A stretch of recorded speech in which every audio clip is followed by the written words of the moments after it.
All right. All right, let's crank this thing up.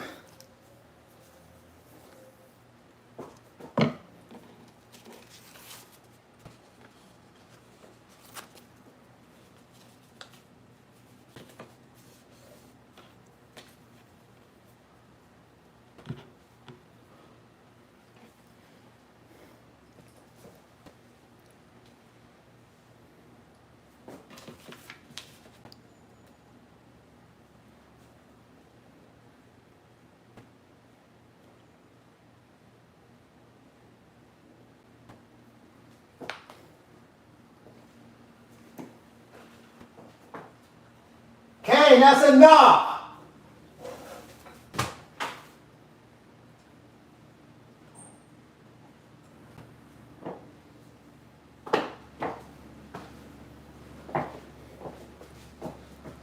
Oh, we live? Dang, I didn't even know we went live. Prayers up, blessings up. We lit, we live. I ain't even mean to look. I ain't even mean to go live yet, man. Look, prayers up, blessings up. Let's see who pull up. George, what's up? You still using those? Nah, not even, man. Sebastian, what day, man? I see you. Shout out Sebastian, one of my son's best friends. Oh, man, prayers up, blessings up, man. We about to get into it, man. Prayers up, blessings up. We live. I wasn't even going to go live yet. I ain't even have everything ready, but I'm pretty much ready. Hold on 1 second. Let's see who pull up, man. Let's see who pull up in here. Prayers up, blessings up. We live, we live. I'm about to crank this thing up. We doing something different today, though. We doing something different. Prayers up, blessings up, man. We doing something different today, though, man. Let's see who pull up, man. Pull up in here and put it in park. Let's see, man. Sorry, what they do. Oh, man, it's all love. Miles, what's popping? Logan, what's good? I see y'all, man. ER, what's good? Prayers up, blessings up. My name's Jabez L. Israel, and I got a goal, right, to help over 1 million people get down to their natural body size and stay for life. So usually when I go live around the topic of weight loss, because I lost 100 pounds. So this was me in 2014. Kang, for real, you need to chill out. You need to relax now. Sorry, it's our dog. Man. Hold on. Chanel. Who upstairs? Boot up. Okay, you need to relax, man. Don't keep barking, because I'm going live, man, all right? For real, because if you do it again, I'm going to lock you in the cage. All right? All right. My bad, y'all. So check, right? So like I was saying, right? Matter of fact, let me know who all own pets on this live. If you own a pet, drop a 4 in the chat. Pet, drop a 4 in the chat, man. We lit, we live. I'm about to show y'all something. Man. So on this live, what I'm going to do is, see right here what this is? What this is, right? Is a kale plant. So this kale plant, it was real big, right? And so what I ended up doing, though, when it was real big, I was going to like pull it up and repropagate a smaller one. But top of the kale plant, like the very top of it, it looked like it was small, like, because how kale grows, it grows up from the top and it just keeps growing. And I clipped the top and I propagated the top. But I didn't clip one of these branches that grew off of it. I clipped like the main part and I planted it. But this was the first time I propagated it like that. It ain't grow as strong. But when I tease, it grows stronger. And so I learned that. Amina, that's enough. Dog, hold on 1 second, y'all. Buddha! Can you call the dogs upstairs, please? Mina! I'm going live and they like steady barking down here. Go upstairs, y'all. Come down and get them, please.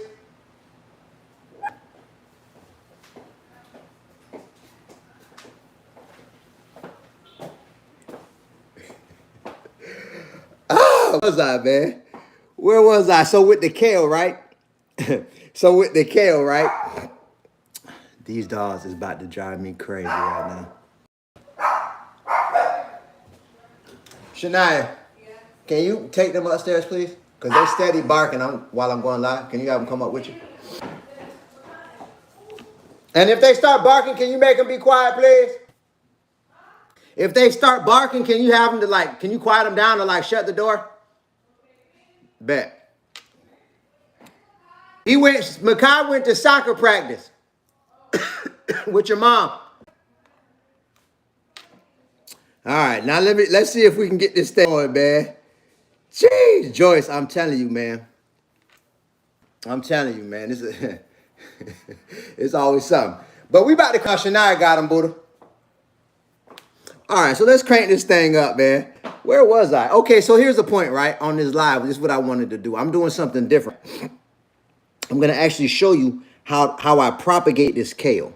So this kale itself, this plant itself, I just pulled it out of the ground because I propagated this plant, but I did it in a different way, and it didn't really grow that the leaves didn't get that big on this kale. So what I did, I clipped the top, and then I just let it start to grow from out the side. Because with a kale plant, with this type of kale, it just keeps growing. And once it get to a certain size, it'll start getting long. And then these sprouts will come out like this. Like each one of these sprouts. And you could clip this right here and just put it in the ground, basically. I'm going to show you how I do it. And it'll grow a whole nother kale plant. And these things get big. They get big like this. They'll get big. So on this one piece of plant right here, we got 1, 2, 3, 4, 5, 6, 7. I could get 8, 9, 10, 11, 12. This one just fell off. 13. I can get 13 plants off this one plant. You feel me? All right, man. Let's see I'm about to crank this thing up. Let me ask y'all a question, man. If y'all ever got any value from anything I ever did, tap the screen. Do me a favor, tap the screen. YouTube, do me a favor, smash the like button. I see right now we got 50 people on the live, 11 likes. Do me a favor, smash the like button, tap the screen, Instagram, Facebook, do me a favor, tap the screen. Send this to somebody that you know, especially somebody that you know that's into agriculture. Or should I say growing food, or somebody that wants to grow food. I see y'all, man, it's all love. Do me a favor too, what I'm curious about. I used to use, I was about to say, are you being serious? I don't know if you or not, man. How do you propagate the kale again? All right, so I'm about to show you, matter of fact. Let me just dive right into it, man. Because here's the thing. The reason why I got on this live is because how do this? Usually when I go live, I talk about because I lost 100 pounds, right? So let me set this up. I lost 100 pounds. Let's say this was me in 2014. I was 100 pounds overweight, but I lost the weight eating the foods that I like to eat. So I wrote a book called Life Matters, So Let's Eat Like It. And we've over 50,000 copies. We've helped thousands of people lose weight. We got testimonials helping people lose over 100 pounds. And it's been lit what's been going on over the last few years of my life since I dropped the book. And then we came out with our family cookbook. And so, bomb, one of my things, I got a goal to help over 1 million people get down to their natural body size and stay there for life. And so a lot of times when I go live, that's the whole mission of the live, is to just put people on what I did and how to choose better versions of the food that we already like to eat. I lost weight still eating cookies, cakes, snacks. I was eating rice. I was eating meat. You know what I'm saying? And I lost the weight. I basically, to sum it up, I was able to lose 100 pounds because I started to eat natural foods. I started to read the ingredients. And so, like, if you look on my page, right? If you look on my page, you'll see like how, I'm trying to slide this back a little bit. You'll see how when I'm in the grocery store, we always show the ingredients. Like if I'm in the grocery store, I'll show what I used to eat. Like I'll show an example of flour or rice, and I'll explain, for example, the enrichment process, and then I'll show the rice that wasn't put through the enrichment process, or the flour that wasn't put through the enrichment process. And how you know is by looking at the ingredients. Okay, Bob. That's how I help people lose weight, is to help people to identify better versions of the foods they already like to eat. All right, Bomb. So what happened, right? I went through a process of losing the weight, right? But in 2020, what happened for me was, do we get somebody here? Huh? You need somebody here? No. what happened for me was in 2020 when the pandemic hit, right? It was a process that I had to go through that I didn't realize was gonna go through. So I never forget. I don't know if y'all can remember this, man, but it was a food shortage. They were saying it was a shortage during the pandemic. If you remember that, drop a 4 in the chat. If you they were saying it was a food shortage, drop a 4 in the chat. I'll never forget it because I remember when everything shut down during the pandemic. When everything shut down, how I became aware that everything was shutting down. Primary, what's good? Primary, remember? Divine, what's popping? I see you. Bo, what's popping? I see you. Melissa, I see you. Okay. Brenda, remember? What's up, Brenda? So I found out from I was watching the Miami Heat basketball game. At the end of the game, there was this is going to be the last game of the NBA season. The NBA is officially shutting its doors for the rest of the year because of the pandemic. And it was like, nah. And so at that time, I was promoting clubs on South Beach. All the restaurants, all the clubs, everything shut down. And so my money stopped. And them first few months was a trip. But I remember it was probably like a few weeks in. It might have been a few weeks, but from when everything shut down. That I remember I went shopping and it looked like a hurricane was coming. Worse. In Miami, I don't know how it was in everybody's city or if it was like this for you, but in Miami, where we was at, it was like a 3-day period. It was like almost nothing in the store. Like for real, it was barely in, all the chicken was gone.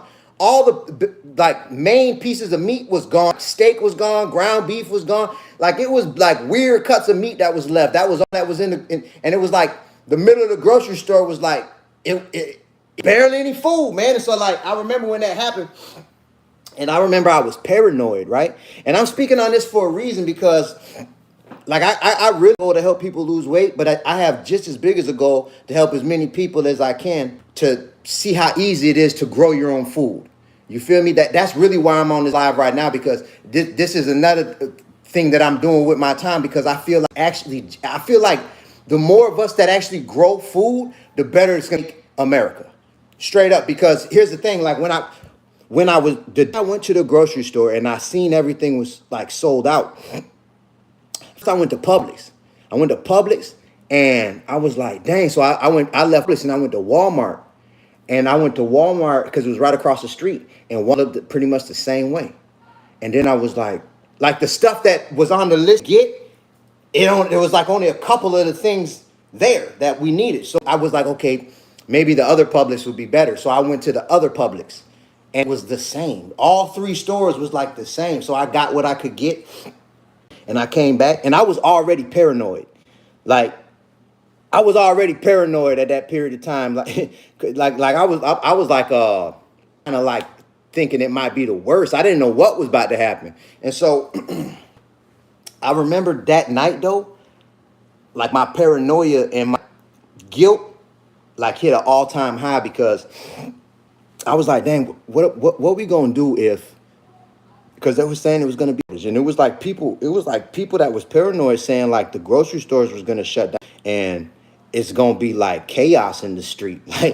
People were saying zombies was about to start coming out. I was hearing all type of stuff. I don't know if y'all can remember, but during that time it was weird, especially for that first month, that first 4 weeks was super I didn't know what to expect. And so that night though, I remember I prayed a prayer, because I was like, dang, that's crazy. At that time I was 37, and I was like, dang, I had 37 years to at least have food growing somewhere, or to have some type of awareness of how to create my own from the ground. If everything shut down, how are we going to eat? So that's how I was thinking. So I was like, damn, this is crazy. So I prayed that night, and I was just like, please give me time.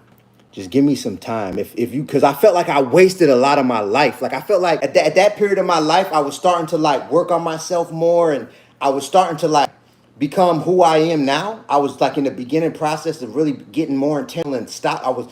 Wasn't wasting as much time, but I had already wasted time. And so I was like, God, please. I was like, please, if you could just give me time, I promise you I'm not going to waste no more time. I'm going to learn how to grow food. I'm going to learn how to make money online. So no matter what happened, I could get money from wherever I'm.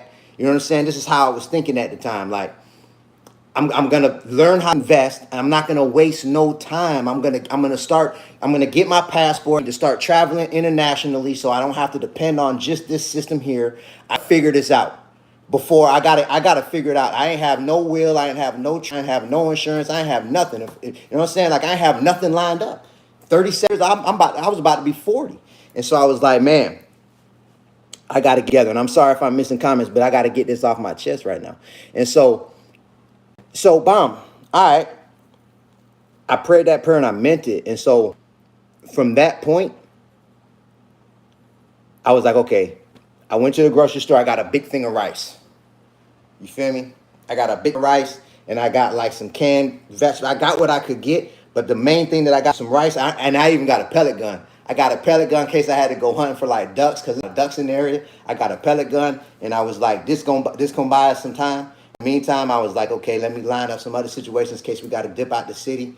And in the meantime, I was like, I'm gonna start growing food in pots because I didn't know how to know food. But this is the epiphany that I had though during this period of my life because I was reading the Bible at this time and I was starting to take responsibility for my actions more than I ever had before. And I was like, this is what I realized. I realized that, how do I say this?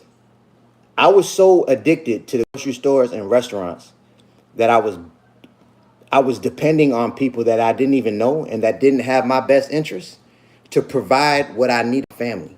And I had the kind of mindset where I was like, I knew that they care about me, but what I'm gonna do? I live in the city. Like, what I'm supposed to do? Like grow a garden in the kitchen. Like, that's how I used to think. Like, I felt like I ain't have no other choice. If you could relate to what I'm saying, if you could relate to anything about what I'm saying, drop a 4 in the chat right now. If you could relate to anything what I'm saying, because that's how I felt. I felt like I ain't have a choice. Like, I had to go to the grocery store. And so I was thinking like that for years. Okay, Lacey, I see you. So Crafty, you. Miss Faye, what's good?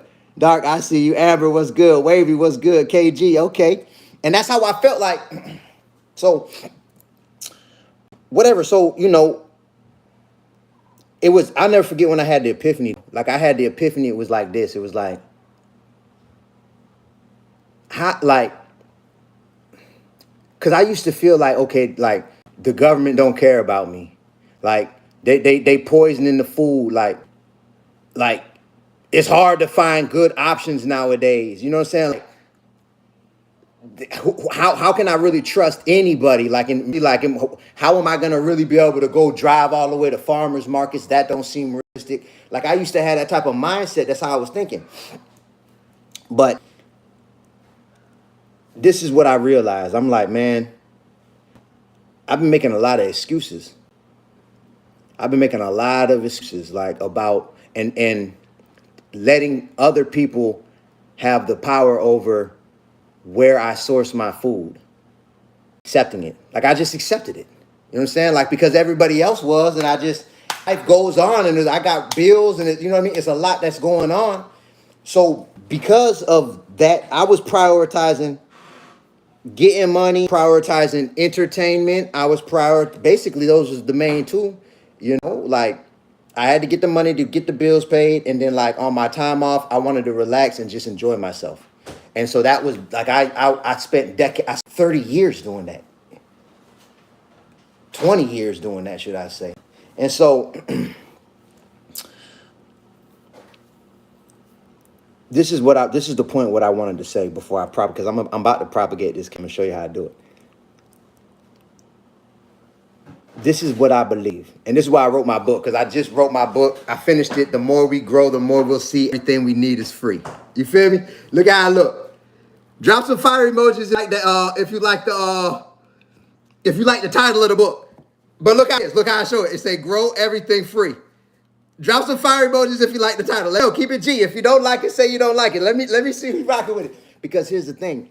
The more I'm growing, the more I'm seeing that everything that's in the grocery store is free originally. Everything is free. Everything that I've been paying for my whole life, like literally everything comes from the earth for free. And then we pay for it. Like people put it together and package it up, and even the packages, like the plastic, everything come from the cardboard, the paper, everything come from natural resources that's right here, that the creator of all things put for us, and then we created money in this system and all of the way that it is. But everything really free. I see y'all, Alicia, it's love, man. I see y'all, Trill, what's popping? And so this is what I realized, right?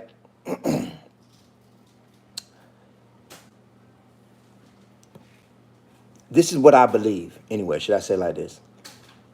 I believe that all it takes is for, even if it's like 20, 2 out of every 10 people. If 2 out of every 10 people in this country chose to use, I'm talking about got some space, chose to use their space to grow food. Like if you got a backyard, you're going to take at least a third of that space and you're going to grow stuff. If just 2 out of 10 people were to do that, it'll change the world. It'll change, because now you could start to trade with, now it's like you wouldn't be so reliant on the grocery stores. So that means if it's 100 people in the neighborhood, 20 of those people, 20 of those homes in the neighborhood is growing a nice amount of food on their space. If half of the people did it, it's over. The game's up.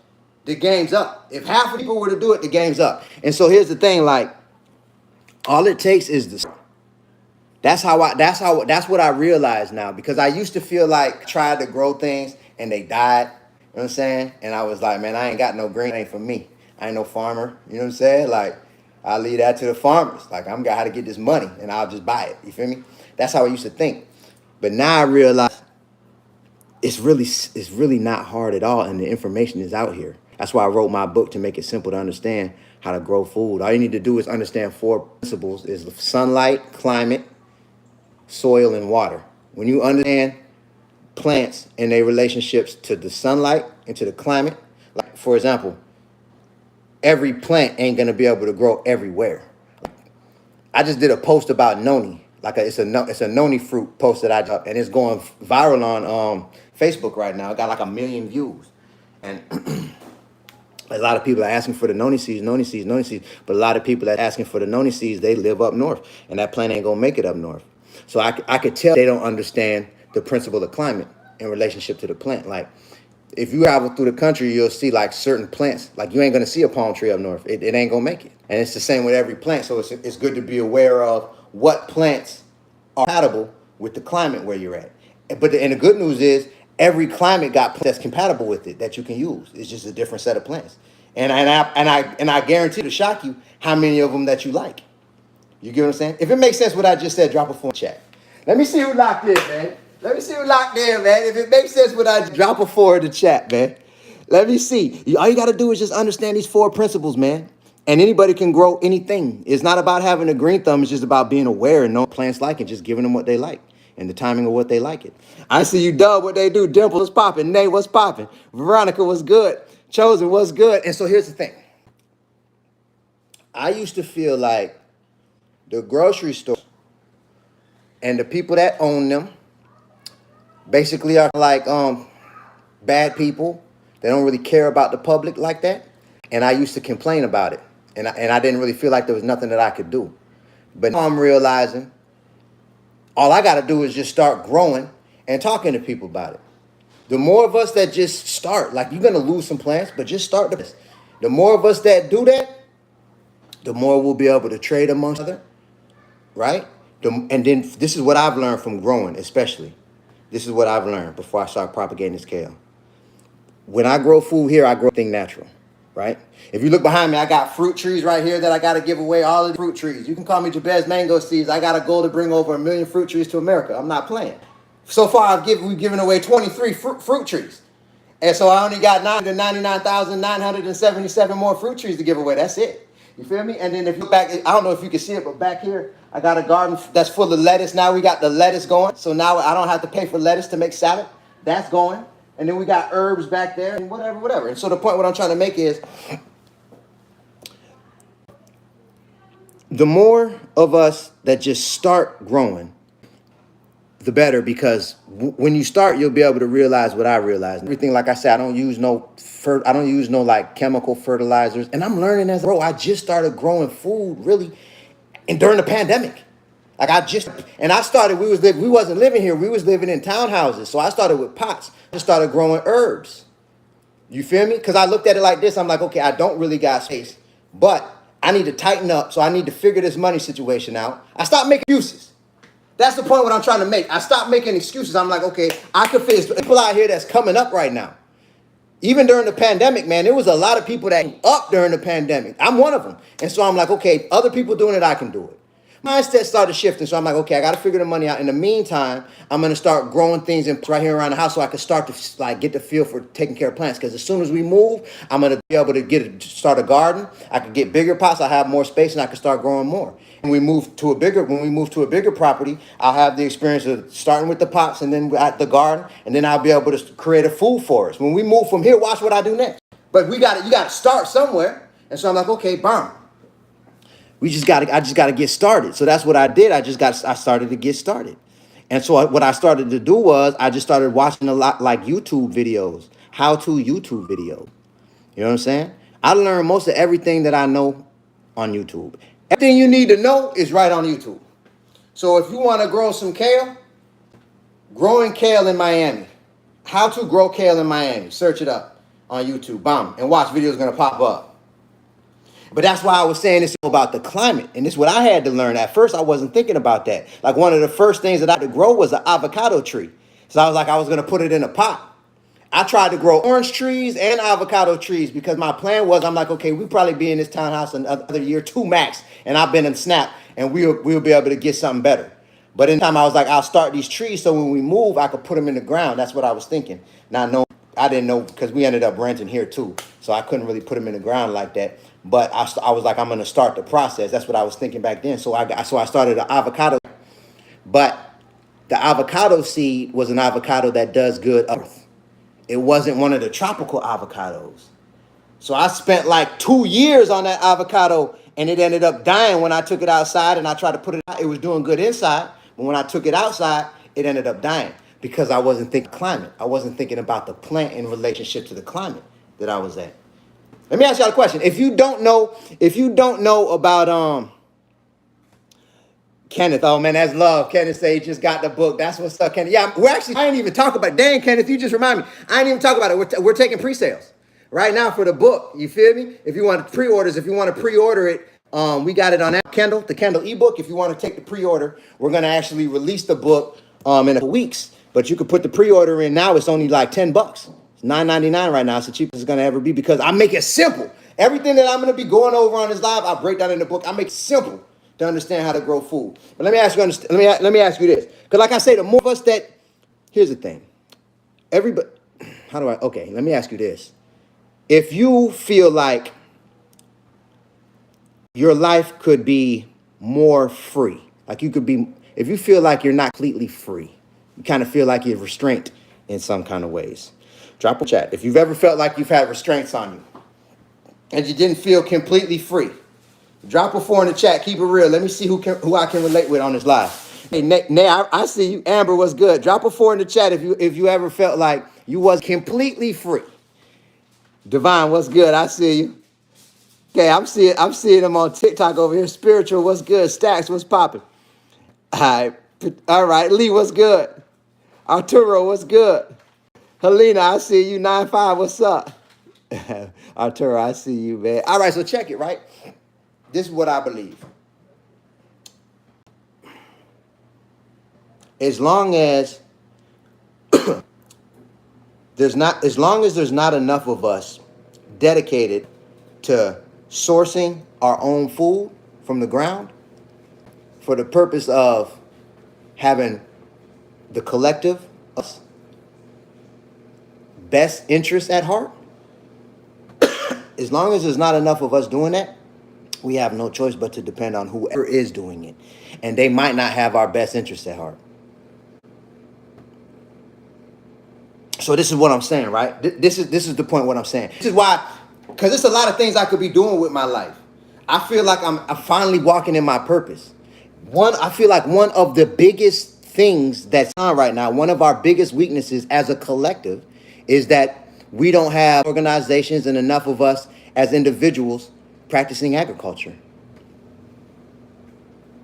You could blame the police force, the government. You could blame whoever you want to blame. It ain't their fault, man. It's not. That's how I look at it. Like, I'm starting to look at it like, okay, it ain't their fault. They just doing what the way they are as people. That's how they are. They're doing what they know. That's the way they choose to do things. It ain't enough of us that's choosing to do it the way we want to. Thinking big like that. But all it really is to start, man. Enough of us as individuals to just start at the house. You know what I mean? Because it ain't going to be like, right, we're going to have enough food where you could be selling and open up a grocery store and all of that. It ain't going to be like that. It might take 15 years and most people won't never get there. But it only take about a year to really be like, okay, I understand. I could grow whatever I put my mind to. I get it. Probably 6 months. 6 months of practice when you understand the principles of light, sunlight, climate, water, and soil, in the relationship to plants, one of those principles, and what each plant like for each one of those principles. Once you understand those principles, it's a wrap. All you got to do is just put it to practice. So this is the point what I'm trying to make. It's easy to complain, but at the end of the day, complaining ain't getting the job done. It ain't getting the job done. All that, oh, they don't care about us. That was me. Oh, they don't care about us, man. Everything bad in the grocery store. You might as well just eat like we all gotta die. All that. That was me. It ain't make nothing better. You get what I'm saying? It ain't make nothing better, man. That's what I'm saying. All right, so check this out. Let me do this. So look, this is what I'm gonna do. I'm about to show you how I propagate a piece of this kale, right? I'm gonna do a few of them.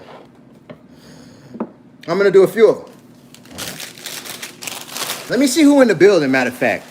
Who in the building? Drop your city, drop your state in the comments. Let me see. That's why I bought 2 acres, but don't really know. All right, Kenneth. You know what?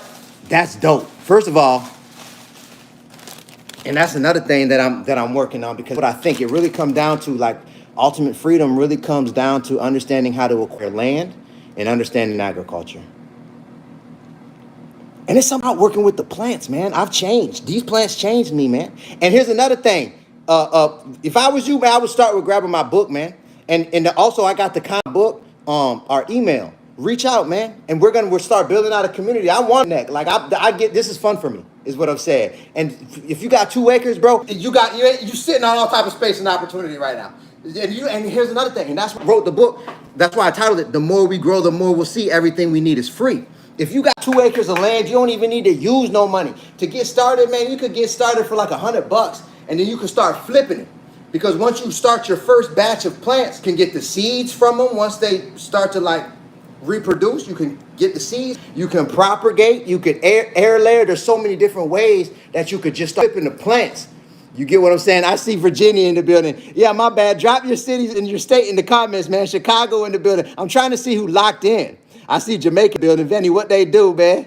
Man, you are what you eat. That's a fact. Yeah.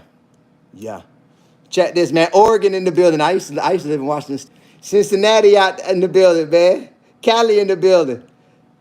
Missouri, New Jersey. Miss D, what's popping? Man, that's live. I have 11 mullein plants. You know what? See, that's a plant. I feel like mullein is kind of like comfrey. I think mullein and comfrey are related. If I'm thinking about the same plant you're talking about. Let me know in the comments whoever put that mullein. Because when I was looking into comfrey, I feel like I seen mullein popped up, and they look real similar. I wonder if they got the same benefits. And that's another thing, like certain plants.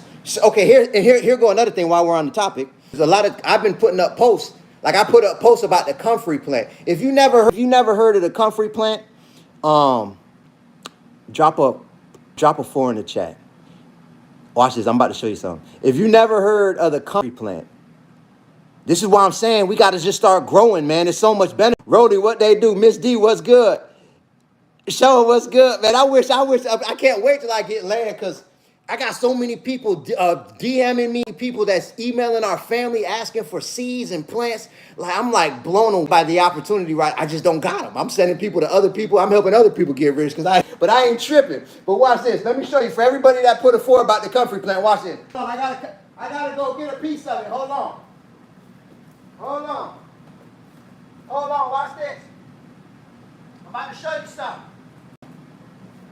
Right? For everybody that put it, look, I'm about to show you. Hold on. All right, so check this. So this is a comfrey leaf, right? So I broke my foot. I broke the bone that go to my pinky toe, right? In my foot on New Year's Eve. And it take 8 weeks to heal it, right? Boom. I learned about this plant from a YouTube video. It was this dude in Jamaica taking this dude on a tour along the mountainside, and he was pointing out the plants and their benefits. He was pointing out plants benefits for like stamina, for like if you got the common cold, pointing out plants that are good for all type of sicknesses. Like he was calling out all different type of things, good for like to include libido or testosterone, all different like little weeds that was in the ground you wouldn't even think about it. He's calling out all type of stuff, and then like even like tree bark, and there was certain trees he was calling out the trees and the roots. Like if you dig in and get the roots from the tree, or the leaves are good for, and the roots are good for another. The video is super dope, man. It was a video. It's a channel called Roz. I think it's called Roz Kitchen, if I'm not mistaken. But it's dope. So anyway, so I was watching that video, but he got to this plant right here. I see Vindev. I see you, rep Jamaica heavy. I see you, bro. So check it, right? He hit to this plant, and he was like, man, of all the plants on the mountain, this was the most miraculous one. And so he called it he said it's called comfrey, or they call it knitback, the knitback plant. And he was saying how his son broke his leg, and he wrapped the leg in this plant, this leaf, and because he had to wait like 3 days before he could, because they lived way out in the mountains. Like he lived way up in the country, and it's like he'd wait 3 days before he could get to the hospital. Before the hospital that he could get to, where they could take an X-ray and all that would open, it was like a 3-day delay, so he had to wait. So when he went, in the meantime, he was wrapping his son's leg with this comfrey leaf. And when he went in there, did the X-ray, and the doctor looked at the X-ray, and he was like, how long ago he broke the bone? And he was like, 3 days ago. And the doctor was like, nah, for real, how long? And he was like, 3 days. And then the doctor was like, it's healing. Like it looked like he broke it weeks ago, right? So he said that this leaf brought his son's leg back way faster than if he ended up not even getting a cast or nothing.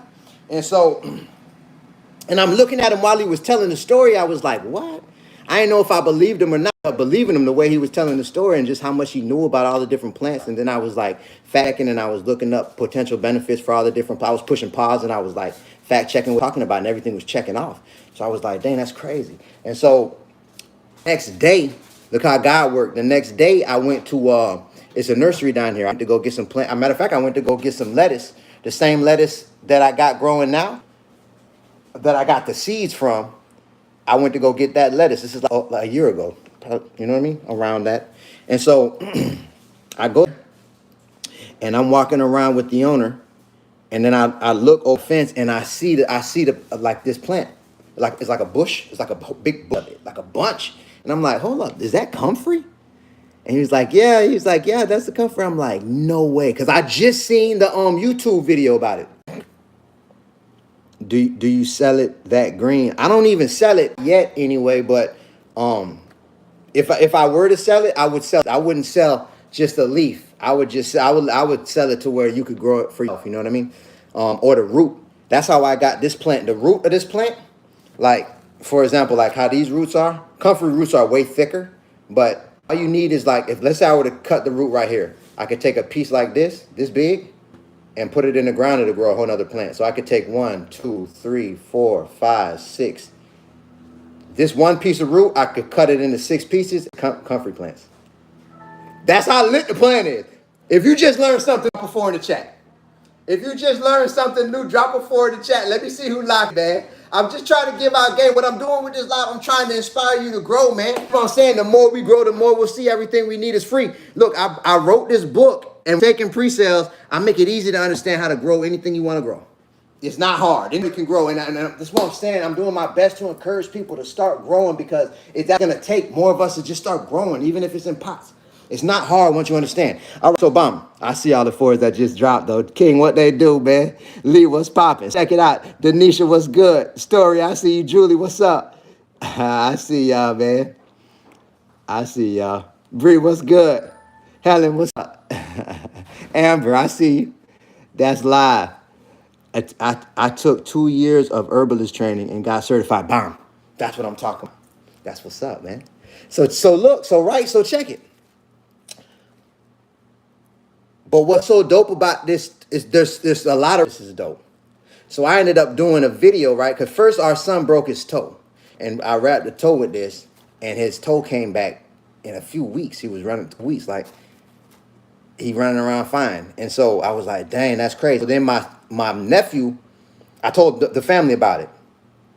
What happened? You feel me? I ain't make no post about it or nothing. That was just, you know what I mean?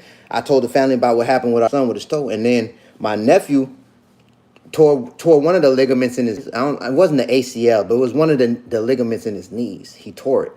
And so he went to the doctor and they were saying, he was playing basketball. He went to the doctor and they were saying he's probably going to need surgery. So it was like, come back, and they scheduled an appointment to come back in like a week. And so he was like, he had just heard about what happened with our son. He was like, you think the comfort will work? I was like, it might.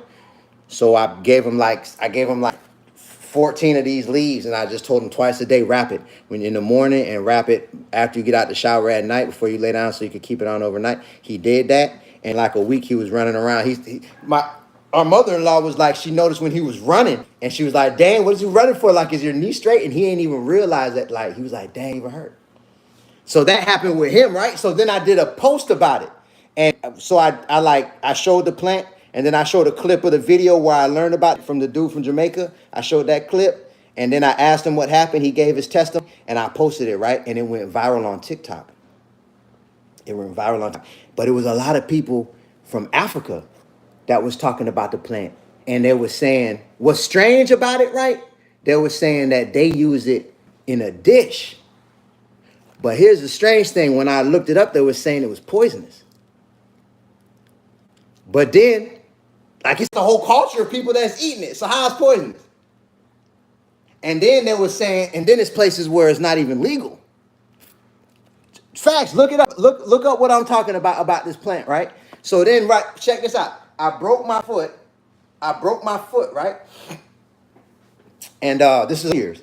And I started wrapping it. And then I also, what I did, because what happened was after a week, it was doing better. Like my foot was feeling better. But it was like I started getting bumps on my feet. And one thing about it, like, because I'll crush it up, and it got like little hairs. And when you crush and put it on your skin, it like stick to your skin. It's a trip, like almost like Velcro. And it feel kind of.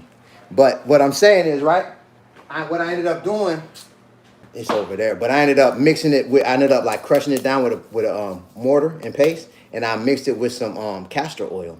And I started rubbing that on my foot. When I was rubbing it on my foot, the first time I did it, like it couldn't have been no more than 30 seconds after I rubbed my foot. I was like, dang, I feel like the pain went away. Like it wasn't really even painful at this point, but it was like, I could feel it. You know what I'm saying? I know when you could feel something, like it's, I guess, uncomfortable. It was uncomfortable, but like when I rubbed it on it, it probably went down like at least 60%. The uncomfortableness, at least 60% in like 30 seconds. And I was like, I don't know. And I told my wife, I'm like, I don't know if I'm tripping, but I think this is a painkiller. So I looked it up, and I said I looked it up on ChatGPT. And I ChatGPT in my book too, because the details of the answers that you need for a plant is right inside ChatGPT and YouTube. You can find everything, all like the specific details, even as far as like reported benefits, side effects, is right there. And so I looked it up, and I explained to ChatGPT. I was like, I need some advice about the comfrey plant. Could you give me advice from the perspective of a professional, someone who's a professional in agriculture, someone who has generated hundreds of millions of pounds worth of agriculture, who specializes in food and herbs in America, and someone that specializes in comfrey plant and its potential medicinal benefits. That's how you got to prompt ChatGPT. You got to get specific about the direction of the angle of where you want it to come from. Because if you just ask ChatGPT a question without specific about like what type of perspective to answer it from, it's just going to answer from any perspective it chooses. Does that make sense? If it makes sense what I said, drop a 4 in the chat. Because that piece of advice, if you was unaware, I'm telling you, if you don't know about ChatGPT and you start using it like that, it'll blow your mind. This type of information you got access to is right on your phone. You could download the app for free. It's mind-blowing. Riri, what's good? I see you, Gail. That's why I talked about it in my book. Because like all the answers are there, so that's why I asked it. I said, answer from that perspective. Has it been, are there benefits relating to comfrey when you put in a mortar and mix it with castor oil where it can actually heal, not only help heal bones, but also aid in pain reduction? Popped up. All type of evidence popped up. So I'm like, nah. I didn't even know it was going to do that. It heals things faster. It relieves pain. People eating it. They saying you can't eat it. I ain't eat it yet. But, man, so that's what I'm saying. So that's why I say, right? So when it comes to growing food, growing plants in general, and this is another thing, like it say in the Bible, the herbs, it's something like the herbs and the herbs of the tree and the trees are for the healing of nations. It say that. It say that. And I've been so programmed to look towards like chemical answers. But the more that I grow things and the more that like I have access to it because I went through the process of growing it, and then the opportunity comes up where I can apply the plant into to see if it helps the situation, and then I see that it helps, I'm like, man, I could have been doing this. But everybody knows back in the days, like our grandmas and great grandmas and great granddads, they had like, they knew about a lot of this stuff. They had them remedy, get some Cereseed for your cold, go outside and bring it back. I'll make you a tea real quick. That type of situation. But it's less and less of that knowledge that's happening right now. Less and less people that actually practicing it. A lot of people might see it online and feel like they know, but how many of us really getting out here and doing it?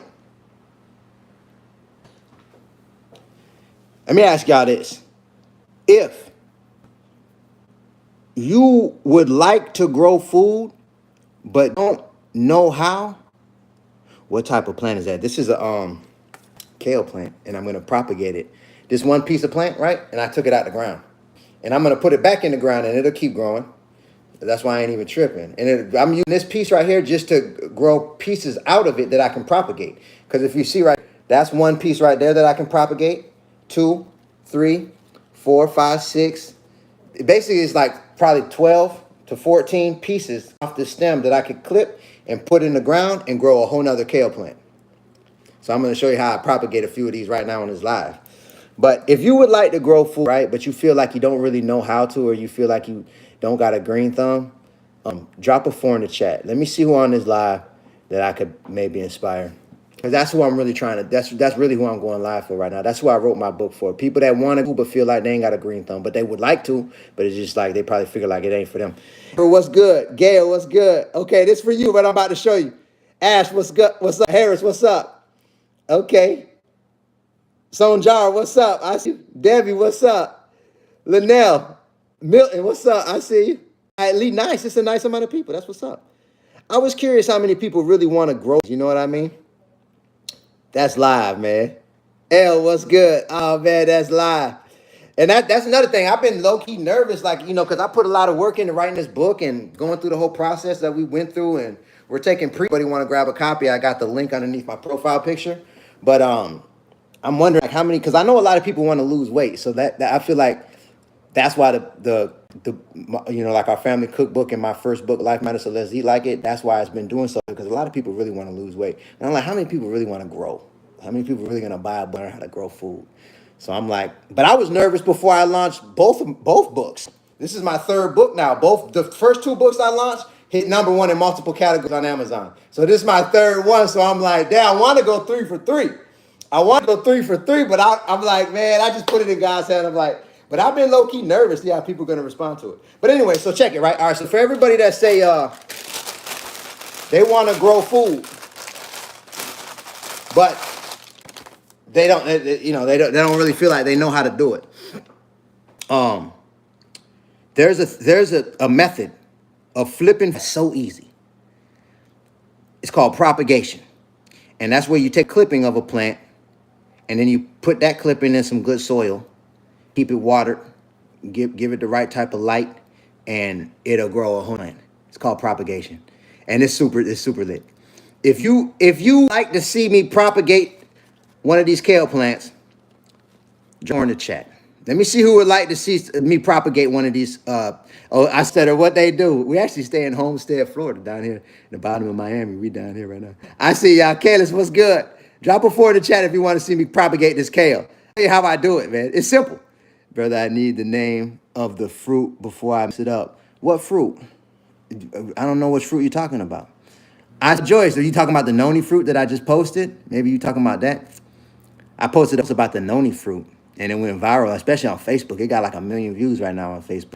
The noni fruit. It's called noni, N-O-N-I, and it's super good for energy. Energy. That's one of the.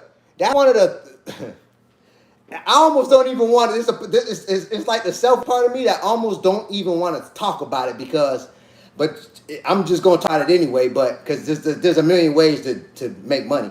But I know I'm finna crack the code with this noni fruit because I know what it does for stamina and endurance.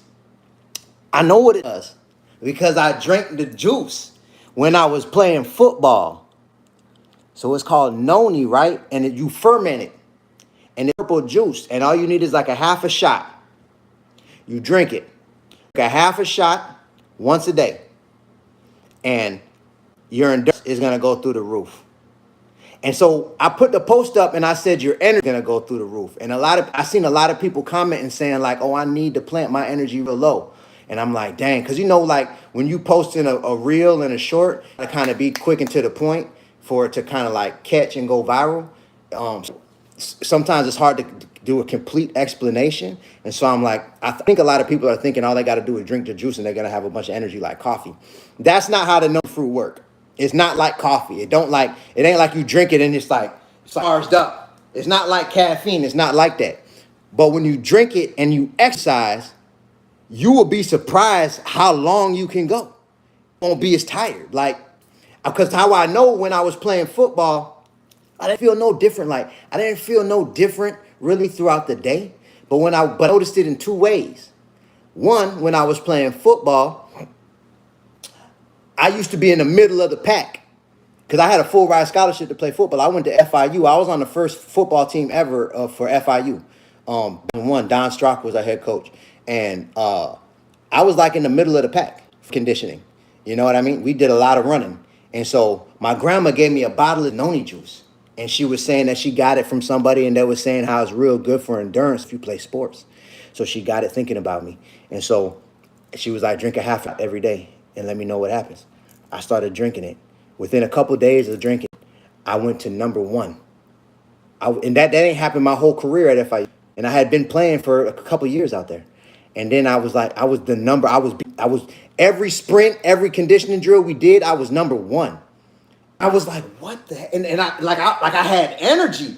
And then another thing I noticed too, I ain't gonna say it, but it gave me another area too. I don't really want to speak on it. But if you could connect the dots, I noticed a difference there too. And I was like, so that's what I'm saying. I noticed about the noni. And so when I found out about the noni, because I went it was called Tahitian noni juice. And so I thought you had to go to Tahiti to get it. So I kind of forgot about it. You know what I mean? I thought that I had to go to Tahiti. But when I was down here, I was at my somebody I met on Instagram, and he got his whole backyard. Everything in his backyard is like usable. Every plant you could tea with it, you could eat it, you could juice it. Yeah, fruits, vegetables, herbs, all that. Every single plant is like a food forest in his backyard. His name Jamie, and so I pulled up on him, and I seen the fruit, right, and I'm like, it looked weird. It was white. I'm like, what that is, bro? He's like, oh, that's noni. I was like, noni? Like noni juice? He was like, yeah. I was like, bruh, you gotta be kidding me. And I told him what I experienced with the juice that my grandma gave me because the juice was purple. So I didn't even know what the fruit actually looked like. You know what I'm saying? I didn't even know what it looked like. So when he told me it was noni, I was like, what? So yeah, sure enough. And then he gave the nonis, right? And so when you smell it, smell like vomit.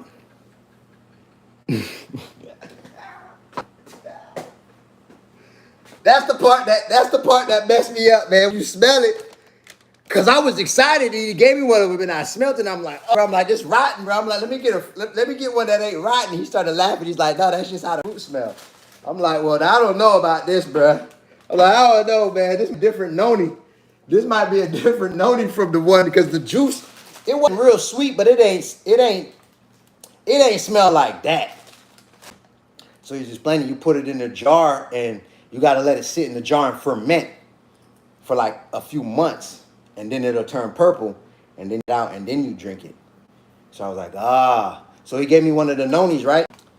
And you can eat it too because you got benefits when you eat, even though it smells like vomit and it tastes bad. It's all type of benefits beyond energy. Like you look up the benefits of noni. It's a lot, man. It's mind blowing. So, but I was like, man, I want to grow it. So he gave me one of them. I chopped it up into a few pieces and I just put it in some soil and it started growing. Like this right here. I don't know if you can see it. This plant behind this one, this plant back here, that's a noni plant. A noni tree. I got 3 noni trees. And I gave away a few of them too. And they ain't hard to grow. And they start fruiting quick. But look, I got down here, I got compost down here. Right? I got my compost down here. Hold on. And I'm about to get some of this soil out of here. And what I'm going to do is I'm going to propagate one of these kale plants real quick. Let me show you how this comes together. Watch this. I'm just getting some of the soil from out of my compost. All right, bomb.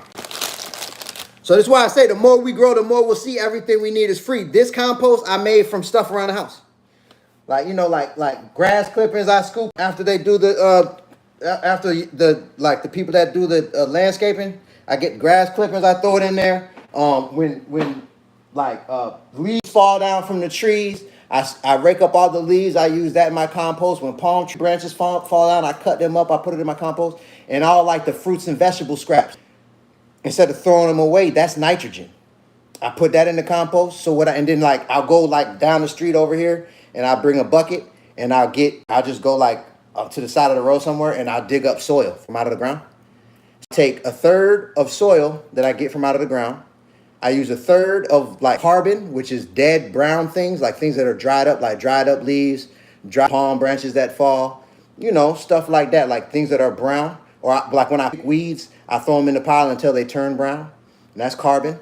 So I do a third soil from out of the ground, a third carbon, and a third nitrogen. So that's like all the fruit scraps and vegetables and stuff like that. Or like if I ever catch the fish heads and like, you know, I throw it all in the mix and it just breaks down and it becomes like this. So this the soil right that I made for free. And so that's what I'm saying. And this soil right here is full of nutrients for the plant. That's why I titled my book, "The More We Grow, the More We'll See. Everything we need is free." Plants need good soil that got nutrients in it. Like if I were to just use soil that's from out of the ground, a lot of the soil that's in the ground, it don't got enough nutrients for plants to really do good. But all you got to do is add the nutrients. Wood, like dried up carbon, that's like a long-term fertilizer. Roots get tangled around that. Like you could see it. Like you could see the roots grabbing stuff. Like this plant is living. You see how like it's hanging? Like how the dirt is hanging? Like this, the roots is grabbing that and it's sucking the nutrients out of the soil. And that's what's growing the plant. You know what I'm saying? So all you got to do is put the nutrients in the soil and the plant grow. As long as it's watered. If it makes sense what I just said, drop a 4 in the chat. If it makes sense what I just said, drop a 4 in the chat. All right, so check this out. I'm about to propagate this kale. Look, if you got a goal to grow food, I'm telling you, I'm taking pre-sales for my book. The more we grow, the more we'll see. Everything we need is free. That's why you see it say grow everything free. I just showed you how you can make free soil. The next thing that's important, because really it comes down to 4 principles. And that's what the book is about, is just mastering 4 principles, awareness and understanding of how plants relate to these 4 principles: sunlight, climate, soil, and water. That's it. Plants need soil that got nutrients in it. So I just make soil with nutrients, with stuff that's around for free. Plants need water. That's number 2. I lost most, like when I was trying to grow food, when I look back on it, or just plants in general, like if I got flowers and just plants, like every plant that I got before 2020, for real, like I to the point where I was like, man, growing stuff ain't for me. But it's now in hindsight, what I realized that 90, probably 95% of the issue was using the wrong type of water. More like 70. It was probably, and then the soil probably wasn't good in cases too. But it was mostly water. Like I was either watering it, I wasn't watering it enough, and I was using tap water. The city water and the plants. So what I use instead now, because the first thing I switched over to was spring water. Is your book in the bio? It is. If anybody want to grab a copy, feel free. We're taking pre-sales right now. The book is for the Kindle ebook on Amazon. So I got the link underneath my profile picture on the top of my home pages, on all my pages. If you want to grab a copy, feel free. We got it. It's going to be the cheapest it ever be, because you order it now, you got to wait until we release it, which I believe it'll be in a couple of weeks. We're gonna go ahead and release the book, and then I'll start taking orders on our website as opposed to on Amazon. And I'm doing it that way because I want to be a 3-time best-selling author. I got to sell the book on Amazon platform, or either like Barnes and Noble. It has to be an accredited brick and mortar or an accredited platform to be a legit best-selling author. So that's why we go have to deal with Kindle for the ebook and through Amazon. So if you want to grab it, feel free. It's only $9.99 right now. You feel me? And trust me, it's an easy read. And I did my best entertaining. I use stories to bring about each point of awareness to understand. Look, once you read it, you'll see. You know what I mean? And then it's a book of principles. It's just like my other book. You'll realize it's really not that hard. But the point what I wanted to make, right, with the water, the tap water was killing the plants. And so I went from the one plant in particular that it was looking like it was about to die. And that's when, I don't remember how I came across the information right now at the top of my mind, but I came across information about how bad tap water is. But it was more like, I think it was more like shit, like how bad it is for us. Because it was talking about like fluoride is in the water and chlorine. So I was like, that makes sense that it's not good for us. So that's when I stopped drinking like purified water and like water, and I went to the spring water, right? Behind learning that piece of, but then I was like, I wonder if that's why the plants dying. So I started using the spring water for the plants. And that same plant that was looking red, like some of the leaves ended up falling off, but then new growth came up and it started good with the spring water. That's when I learned it. That's how I learned that lesson. I'm like, oh, water, man. And ever since then, I was using spring water. And then after a while, that even got played out. Look, okay, so let me propagate this piece right here. So notice on this plant right here, right? This root, right? This piece of the plant that's coming out. See how it's coming out right here? All right, this is the piece that I'm going to propagate. So watch how I do this. So I take some scissors and I'm clipping it. Bam. Easy, right? Now, what I'm going to do is these bottom leaves, I'm going to take these off.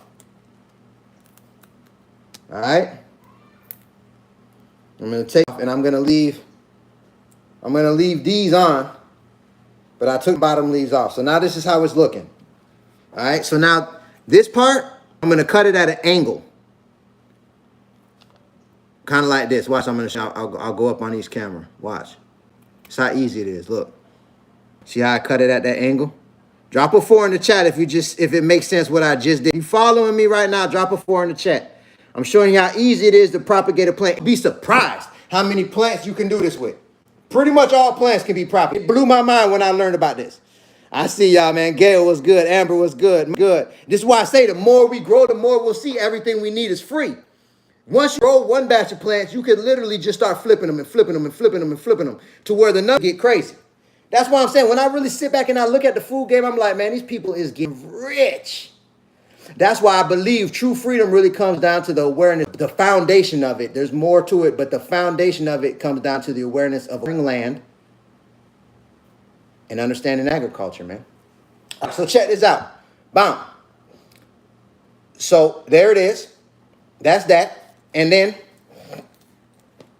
this right here is, you don't even need to use this. You could literally put this in the ground. If it's good and you keep it watered and it's getting sunlight, it'll grow. But to make it take even better, you get some manuka honey, right? There's some manuka honey on the cap. Take the manuka honey and rub it on the bottom of the plant, on that part that you cut that's exposed. You rub manuka honey on there just like that. All right, so then it look like this. All right, and then put a little hole in the soil. Put it in the soil up to that leaf, and then you want to make sure that it's pressed in. Like, you want to make sure that the soil is pressed in all around the plant, tight, so that the root. Because what's going to happen is at that bottom part where it's cut is going to start growing roots out of it. So it'll be tight against the soil, so them roots can catch them nutrients in the soil and start growing. And that's going to make the plant start growing. And that's that, man. And then all you got to do, take a little water. I got some water on the side of the house, but for the sake of time, I'm just going to take some of this spring water and water that thing. Now, here's another thing. When plants are early like this, after you propagate them, what's gonna happen? I'm telling you right now, and I'm gonna be going live all week. So if you want to tune in around the same time, if you want to tune in tomorrow, I'll show you how the plant looking. What's gonna happen is gonna start looking bad before it start looking good.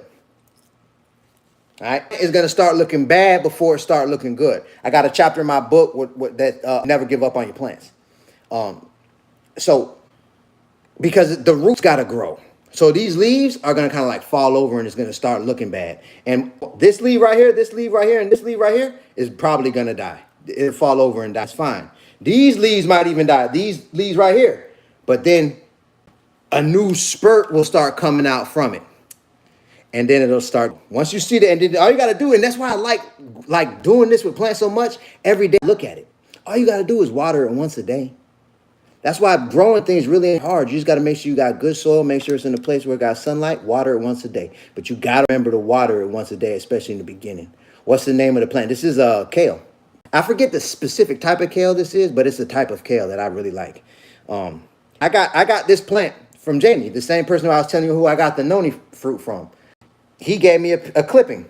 He gave me a clipping just like this that he put in a red plastic cup in some soil, and I took that, and it did just what he said it was going to do, and I ended up putting it in the garden side of the house. This was the first plant that I put in the garden on the side of the house. And it grew big, and then the spurt started coming off of it, and I started propagating that plant. And I've failed for the last 3 years off that one plant. I got 3 new ones growing right now, and I got another one on the side of the house. And I'm about to propagate these. I'm going to have a lot of kale. I'll probably give some of this. So if it makes sense, what I just said, if you feel like you just learned something, if you feel like this wasn't that hard to, if you feel like you could do it, drop a 4 in the chat. Let me see who locked in, man. That's why I say the more we grow, the more we'll see everything we need is free. Let me see who locked in, man. Nee, what's good? Gail, I see you. Maria, what's good? Copy. King Dre, what's up? Oh, man, that's live. I see y'all, man. Just got here. Gigi, I just propagated this kale plant. That's all. I use some of I use some of my compost that I made for free, using materials right here around the house. So this soil has nutrients in it. And then I took this kale plant right here, and I clipped one of these pieces off. I clipped it at an angle, and I put a little bit of manuka honey around the bottom, put it in the soil, made sure it was packed tight, watered it. Now, I was explaining that these leaves is going to start drooping, and it's going to look like it's dying before it look like it's back alive, because I clipped it. So the plant is low-key kind of in shock right now, and it's trying to survive. and I gave it what it needed to survive. I put it back in the soil. The soil was good. I gave it good water. I put spring water on it, but I used rainwater. Gave it some good water, good soil, right? And I'm gonna put it outside where it'll get some light during the day. Here's another tip: when plants are new like this and they're small, you want it to be where it get light, direct light for too long. Preferably not. It don't even need no. This kale right here don't even need direct light in the beginning part. If you get a place where it's shaded but it's light outside, put it there. If it makes sense, I just said about that, drop a 4 in the chat. And once it start taking, right, it'll start taking. You'll notice when it start growing from the middle. Then you'll know that. Then you could put it in an area where it's getting, maybe 2, 3 hours, 4 hours, maybe 5, 6 hours of sunlight in a day. I see y'all, Alexis, and it'll start to. All right, man. But that's why I say growing food, and that's why I wrote a book to break down the principles. I wrote my book, The More We Grow, They'll See Everything We Need Is Free, to make it easy to understand. Because a lot of people feel like, oh, this is how I used to feel. Growing food really ain't for me. I don't got a green thumb. You know what I'm saying? I don't got a green thumb. That's how I felt. But really, it's just about understanding 4 principles and the relationship of these principles to the plants, to each plant that grow. Each plant is going to have a relationship with the climate. It's going to have a relationship with the sun. It's going to have a relationship with the soil, and it's going to have a relationship with water. That's it. When you understand those principles in relation to the plant itself, and all the information for the plant that you need is right on YouTube and right on ChatGPT. Let me ask y'all a question. If you never heard of grow zones, put me in the chat. Someone put cannabis. I know. The way I used to be, I feel like if I was the person I used to be, I would be on that. But I'm not the same person anymore. Now it's all about food. Food and herbs, like not that herb, but like. And if I did grow that, it wouldn't be like to get high off of it. It'll be for how it can make me better. It actually got a lot of good benefits. But smoking it, unfortunately, it stimulates you, but it's a lot of hazards to doing it, especially a lot of the stuff that's out here now. Maria, what's up, man? Kenya, what's up? Mark, what they do? Alicia, okay, so check it out. And I talk about this in my book. Growing, and I'm actually taking pre-sales right now. We're taking pre-sales right now for The More You Grow, The More You'll See Everything We Need Is Free, man. I got the link. We're on Amazon. Because we're taking pre-sales on Amazon. Link underneath my profile picture. If anybody want to grab a copy, it's only $10 right now. It's the cheapest it'll ever be. It's simple to understand. So if you want to grow food, I'm telling you, once you get it, you could use this book as a foundation for getting you to grow whatever you want to grow on any level. Like, you know what I'm saying? So look, I started growing food in 2020. It's 2025. I'm 5 years in, but I really started taking it serious in 2022. So really, I'm like 3. I dug my first. Oh, look, they hit me with the restrict. See what I'm saying? They hit me with the restrict, man. What am I saying that's bad right now? It say this live contains themes that some may find uncomfortable and has been restricted. I'm submitting feedback. I disagree. My live does not contain the content mentioned in this invoice. Now what they're gonna do is they ain't gonna show this live the new for like 10 minutes. My number's about to go down on that live. It's a trip how they do that. Somebody probably, who knows, but that just threw my concentration. Oh, no, that's what I was saying. I think I was in the middle of saying that.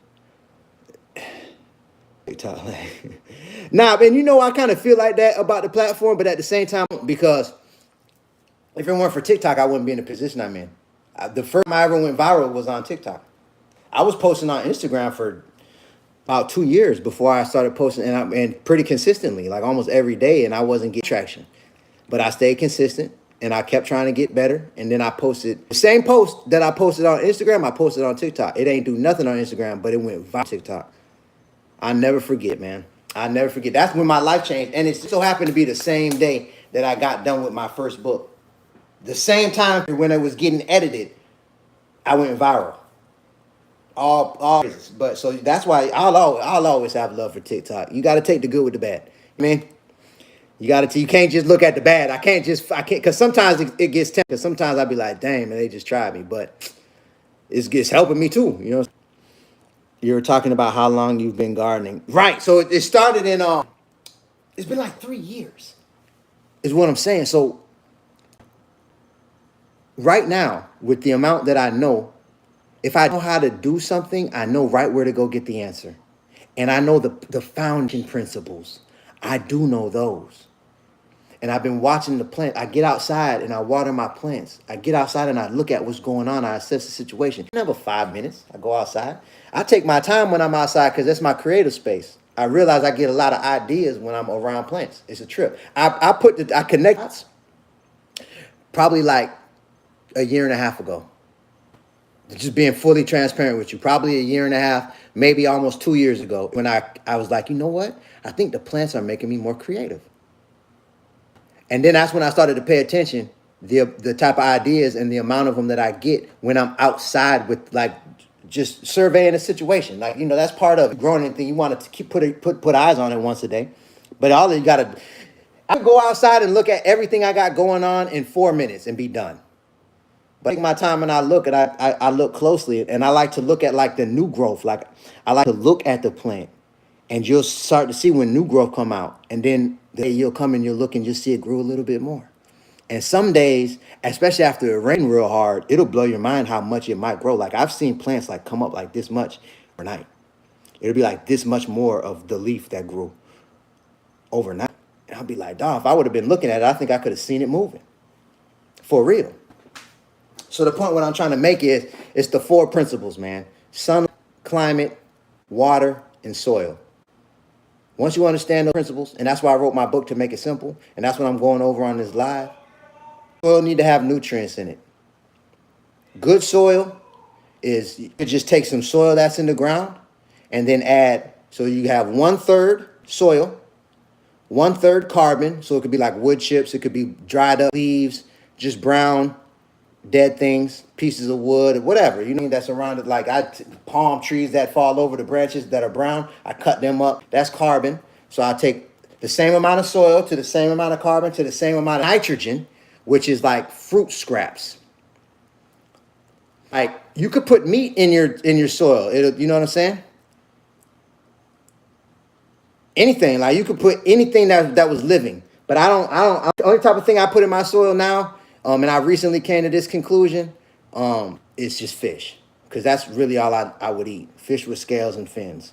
If I put any type of living thing in there, it would be fish. But I like to use fruits and vegetable scraps, like or like if it go bad, if I didn't eat it quick enough, it's going in the compost. So 1/3 fruits and vegetable scraps, 1/3 carbon, which is dead brown things, 1/3 soil. When you got that mixture and you just mix it together, put it in a bucket like this. Look, I'm gonna try to lift this up. I don't know if you can see it. I got one of these buckets. Put it in the bucket, keep it outside. You can hop on it to keep raccoons and stuff out of there, and it'll break down. And you just keep adding to it, but you want to keep that balance about the same. If it makes sense what I just said, drop a 4 in the chat. If that made sense about the soil and compost and how to put nutrients in soil for plants to grow good in it, drop a 4 in the chat. I see y'all might good. What's going on, Cali? What's good? Because sometimes, like, you know, I was growing food, but the soil no good. So I was wondering why I wasn't growing. Sometimes the issue was the soil, and I just didn't realize there wasn't enough nutrients in the soil. I see y'all, man. Carly, what's good? Tara, what's good? I'm loving, like, and there's a chapter in my book that's the soil, and I'm aware now. Like, I'm aware about how big of an issue lack of awareness of soil intelligence is in this country, because we're not taught it in school. Like, they ain't teaching us how important it is. Sure, the soil levels and the nutrients and the soil levels are constantly getting better instead of constantly getting worse. They're not teaching us about that. It's just like our bodies. The more I realize it, the more I grow with plants, the more I realize everything's the same. Like, we're all one organism. I'm a piece of the planet. Just like you is. Like, we all connect. It's all connected. It's the same basic principles. And really, when I really study it, this is what I really believe right now. Like the whatever you believe in, if you believe there's a creator that created this, I'm curious. If you believe that there's a creator that created this planet, um, drop a yes. If you don't believe that there's a creator that created this planet, drop a no. Let me just serious. And I'm not gonna try to talk anybody into anything. That's not why I'm asking. I'm just curious. It's like a social experiment. T say yes. Yeah, if you believe there's a creator, say yes. If you don't believe there's a creator, say no. It's all good. Because maybe it wasn't. I don't know. Like, you know what I'm saying? I'm being real. I have faith. I believe that there is, but I don't know. Drop a yes if you. I see y'all, man. Spice, what they do? Callie say, remember, Miss D was popping. I see yes, yes, yes, yes, yes, yes, yes, yes. Gotta be big gums. Yes, that's what I'm saying. Jose, what's good? Yes. Bland, what's good? I see you. Yeah, man. So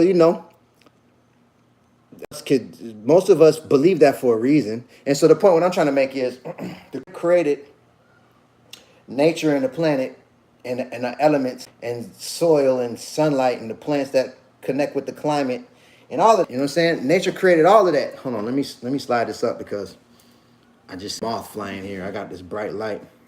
I'm gonna have to close this door. So this what I'm doing my best to make, right? The issue that I believe is when it comes to like being overweight, and I also believe like with health and energy and clarity of thought and creativity and emotions. Like the issue is that we're not in balance with nature. We're not in an alignment with the perfect creation of nature. There's been alteration of nature, and we're consuming alterations as opposed to the natural things. Like if humans were to fall back and just all the farms were to go to stop farming and everybody were to just fall back. Like let's say it was an extinction level event and there would be no more humans. Nature would repair itself. It would automatically repair itself. It would just take time. You get what I'm saying? Like plants will start growing, weeds will start growing, they'll die, and all of the trees will grow and fall over and die, and all of that will be more nutrients going to the soil. Fruit trees will start spurting up, plant animals will be eating fruits, and then the seed in them, and when they do over here, the seeds will start growing new trees over there, and fruits will be dropping in the ground, giving it more nutrients. Next thing you know, the soil will be getting better and better and better and better over time. Naturally, the soil will keep getting better and better over time. Naturally. All them root systems will be growing, and all them roots got nutrients in it. The mycelium network with the mushrooms and all that going crazy, and it just be more and more and more nutrients. It'll just keep getting better and better and better. Right now, the nutrient level is getting worse and worse and worse mostly because of the farmland and the like sprays, the pesticides and the fertilizers to like make plants grow real and all of that. It's sucking the nutrients out the ground, and it ain't no trees and natural thing to put natural nutrients back in it. So it's like plant. That's why a lot of these plants right now, for farmers to be able to grow them good, they gotta be GMO to be able to even work with that soil. Otherwise, it wouldn't grow. Like if it was the natural seeds, a lot of the soil ain't good. You would have to work the soil for probably a year or two before the natural seeds would be able to flourish again. And most people don't got the patience, which is unfortunate. But that's why I wrote and that's why I'm saying, like, the more of us that just start in our backyard, and of us that choose to just start, like, let's say you in an apartment, right? Let's say you in an apartment, start there with little pots. Grow some basil, grow some mint. You know what I'm saying? Grow some rosemary in a pot. Just grow some herbs. You can grow some comfrey in a pot. In case anybody were to break a bone or to pull a muscle, you could heal it super fast with this. Grow some for life. In case anybody catch a cold or something. Just grow something in a pot in the house. Just start working with making sure the soil good. You know what I'm saying? Even if you go to the store and buy some good soil from Lowe's, some natural soil from down the street or whatever. But just start working with it, you know? The more of us, because if you start in an apartment, right, and you're starting to work with the plants and you at them every day, your awareness of what to do is going to be depending on a daily. And then when you do move out and you do come up and you do get your property, you ain't going to have to start from zero. It makes sense what I'm saying? If it makes sense what I just said, drop a yes in the chat. How much what do you need to grow basil? Yes, yeah, I see y'all. I see y'all, man. Hey, TJ, I see you. What's up, Dad? Shout out my dad, man. I see you out there in the Philippines, man. Shout out my dad. My dad the one who taught me how to cook. I see you, man. It's all love. Steve, what they do? Hey, look, Dad, Steve, he out the Grove too. Me and Steve played together on at Cardinals, man. He ended up going to the NFL, man. Look at that Coconut Grove in the building on Facebook. Make perfect sense. Brilliant, man. There you go, Rashad. Man, that's love. I see you, bro. Oh, man.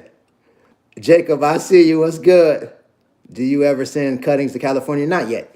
Right now what I'm doing, I'm giving away plants. The only thing I'm selling right now is information, and I'm giving that away too. But what I'm like, that's why I wrote my book. What I want to do is I want to make it simple. I want to make it simple for people to grow their own food. And so information is the best way I feel like I can help you. You know what I'm saying? Like if it's not feasible right now for me to I don't have the space to be able to sell clippings, and then also it costs a lot for shipping, and every clipping that I like. Oh, I got sidetracked, which reminds me. I'm glad you just brought. All right, y'all, be quiet. What's up? How was, man? Huh? Okay. Good. But there's bugs on the lemon. For real. Yeah. Come here and say what's up to the live, man. So much. It was his first soccer practice today. He was trying out. How was it, man? Good. For real? Yeah. You liked it better than basketball, or not as much? I liked it better. You liked it better? For real? Was you on what's his name team? Noah? No, he plays Tuesday. Oh, for real? Yeah. And Wednesday, Thursday. So y'all gonna be out there at the same time? That's what's up, man. Nice. How you feel? You was as good as the other players, or you got it? For real? Nice. Nice. I never played soccer, man. It's funny, but two of my sons love soccer. I never got into soccer, but they making me start to like it. Man. What's up, babes? How we did out there? Drills, little drills. We were about to go to the match, but we didn't have that time. How can I get the information? I appreciate that question. So here's the thing. I wrote this book specializing in making it easy to grow. So for example, the way I lost weight by learning how to identify better versions of the food that I already like to eat. So I break it down and I make it simple to understand in the book, especially about mindset and knowing the ingredients and what to look for and how to choose better versions of what you already like. It all comes back to choosing natural things. That's how I lost 100 pounds. And so when it comes to food, because with weight loss, it's overcomplicated. People out here counting calories, I did it, trying different diets, feeling like I got to exercise. I tried all different type of things, feeling like I need to know the nutrition facts and making sure I got the right amount of protein and all of this. It's not that complicated. And so I like to do my best to make things simple. And so I've been, from the amount of time that I spent with plants now, I know how to make it simple. Growing food's been overcomplicated. So I wrote, the more we grow, the more we'll see. Everything we need is free to make it simple. So I focus on 4 foundational principles. When you understand these principles and their relationship to plants and what everything is up from there. So it's light, water, sunlight, water, climate, and soil. When you understand those, it's up. So I wrote this book. We're taking pre-sales right now on Amazon for the Kindle ebook. If you want to grab a copy, and it's as cheap as it'll ever be because pre-sales. We released the book in 2 weeks. 2 weeks and change, I think. When we released the book, I think on the 18th. And so when you order it now, you got to wait 18th before it gets released. So that's why it's so cheap. So if you want to grab a copy right now, feel free. Link underneath my profile picture on all my pages underneath on my homepage. When you go underneath my profile picture in the bio, you'll see the Amazon link. Click that, and you can order the book. Better. You know what I mean? Yeah. You had the door open? I did, man. Bugs was coming in here. It's crazy. I'm gonna close the door. Yeah, I got moths and everything flying in the house. Little bugs fly right there. My bad, man. I gotta learn how to do this. You feel me? It's different than with the food, man. You know what I'm saying? Let me see. Let's see. Do you ever use? Yeah, nah. Nah. That's a good question though. But yeah, I've changed a lot, so like I'm not on that anymore. You know what I mean? Love this shirt, fam. I appreciate it. That's love. We are plants. That's what I'm saying. I feel like we all connect for real. Someone said we are human beings. I get that perspective too. But I feel it's a trip, man. Like, okay, for example, why I could feel like why I think I understand what was his name? Monte was saying is because when I learned that our bodies is composed like a human body is composed of over 100 billion individual cells, it blew my mind, right? Then I learned that each cell is composed of over 100 trillion, not billion. I don't know if I said billion cells. A human body is composed of over 100 trillion individual working cells. Google search, does a human body have 100 trillion cells? 100 trillion. And like I take a piece of my body and put it under a microscope and look at and drive 100 miles and look at them little cells gonna be moving around still living for a while. So that means I'm not the one controlling it. It's something else. It ain't part of me no more. But I control it when it's on my body. When it's in my body, I control over 100 trillion cells. And then each cell is composed of over 100 trillion. And atoms make everything. Everything. Including the air, the water, rays, plants, animals, everything. So it's like we all made of things.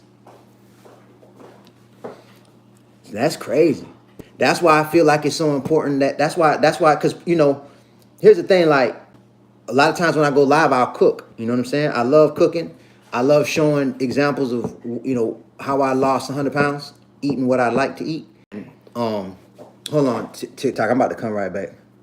I'm coming right back. It's a little trick that I learned along the way with TikTok. If you get off the live and then jump right back on it, your numbers jump. Right? It was like 40 people, and I got flagged earlier. It was like 40 people on the live. Watch this. Watch what happened. I'm about to come back to this live too. Watch this. I'm coming right back. Watch this out of jump. But people would think I'm a vegan, right? Because I cook a lot of food options. I cook a lot of food options where I don't cook meat. You know what I mean? Because that's where I'm at now. But I still eat meat if I want it, like fish. Every once in a while I eat steak. I don't eat chicken no more like that. But every once in a while, certain things that I eat like have eggs in them, like cookies and cakes and stuff like that. But so, because people think I'm vegan. Like, people will come up to me on the street and be like, "Oh, you the vegan? I seen you online," like that. I'll be like, "I'm actually not a vegan." And why? But when it comes to veganism, I see y'all pulling up TikTok. What they do? Stacy, what's good? Queen, what's popping? You feel me? Now watch this. I was gonna show y'all something. Look, right? So I'm live on other pages. So look, right? It was just 40 people on the live. Now look, if you up here, I don't know if you can see it. The number of the live. You can see how many people. Let's look. See right now what it say?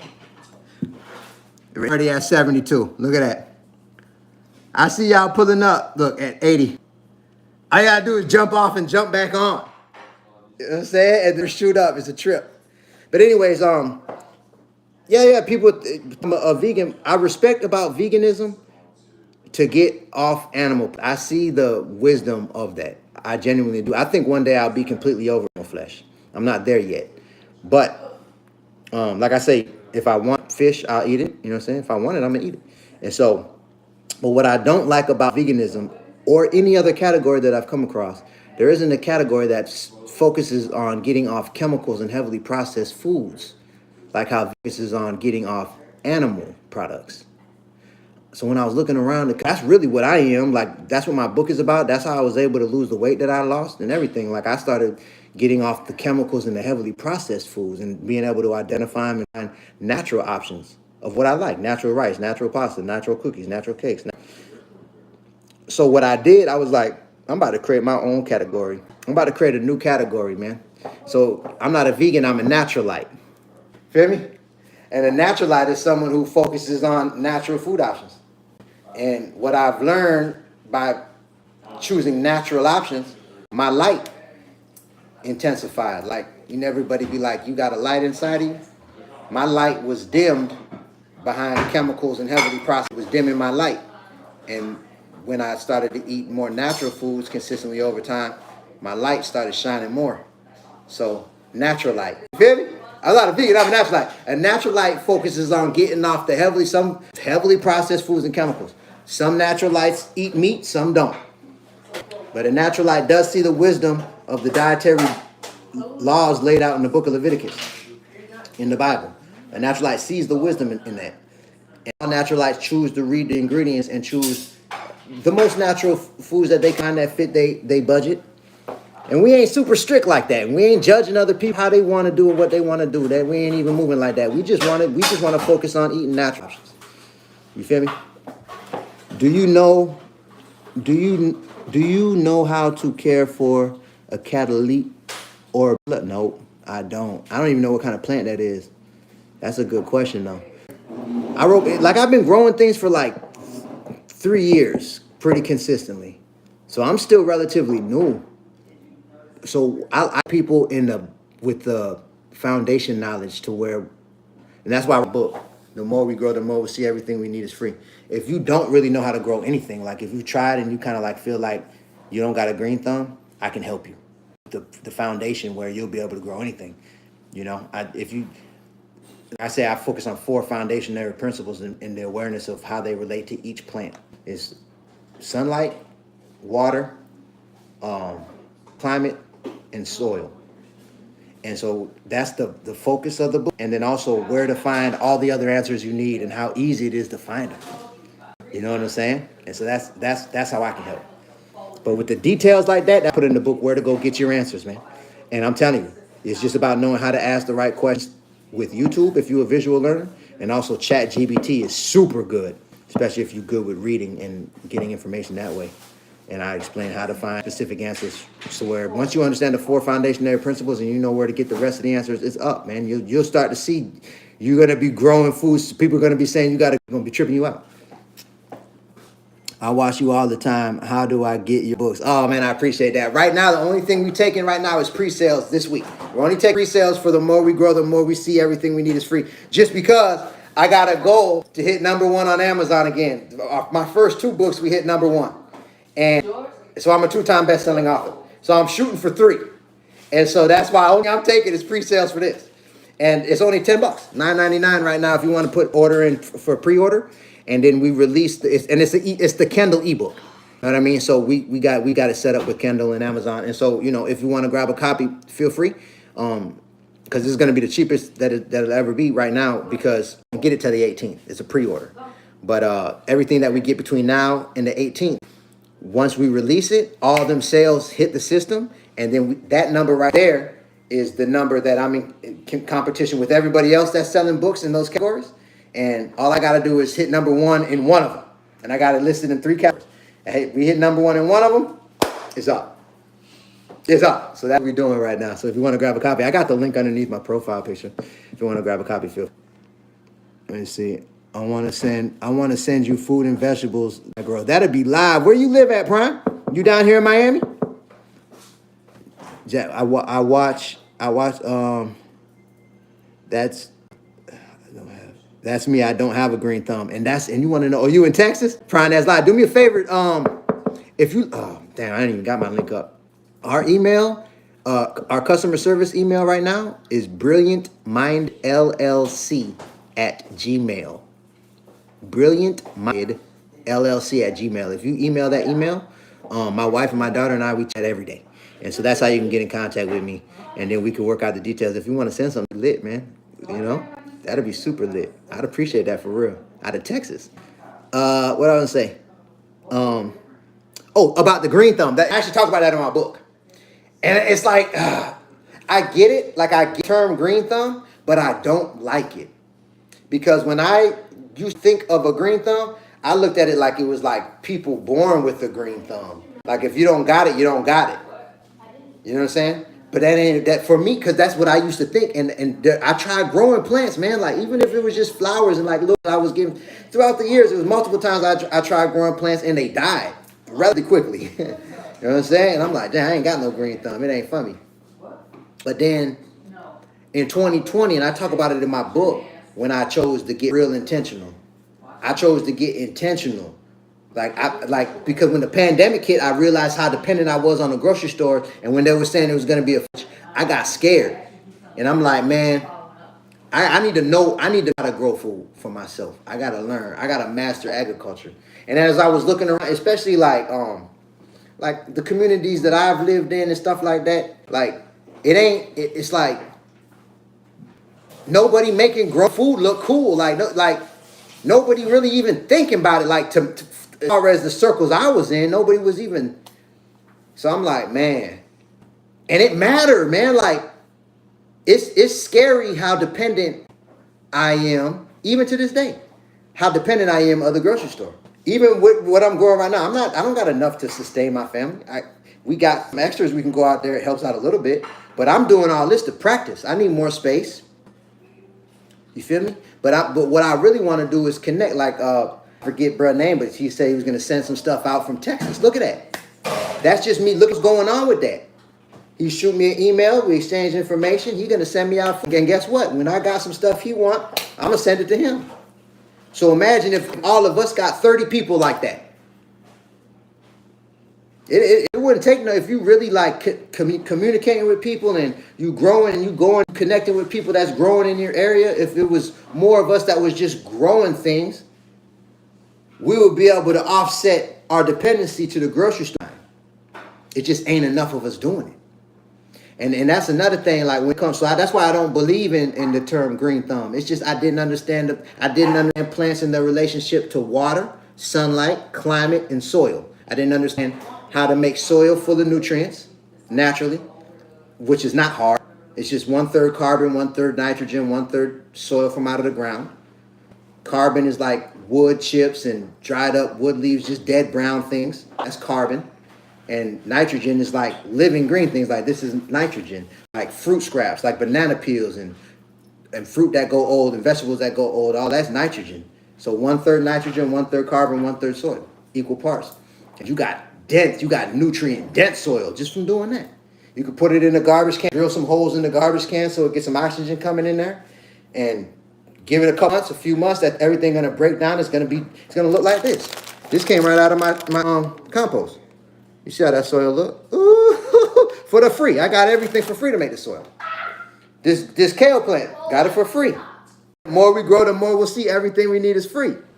You get where I'm going with this? Yeah, man. And so Prime, what's up? I see you. What kind of stuff you like, man? Shoot me an email. So and then you can let me know, you know what I'm saying? And then we'll, figure it out. I'll jump online and see what's compatible. You know what I'm saying? And we'll take it from there. But I was gonna say though, with the I was just gonna say something. I got sidetracked. It'll come back to me. Let me see. I like this, educate people. No dice. It's all love. I would love to grow, but I live in sauce. Okay, so look what it say. And climate horrible. Right, so guess what? I get it. And that's why I wrote my book the way that I did. Because climate, see, you just said one of the 4 principles. So that means you're aware. That's good. Climate is one of the 4 principles that you got to understand. Good.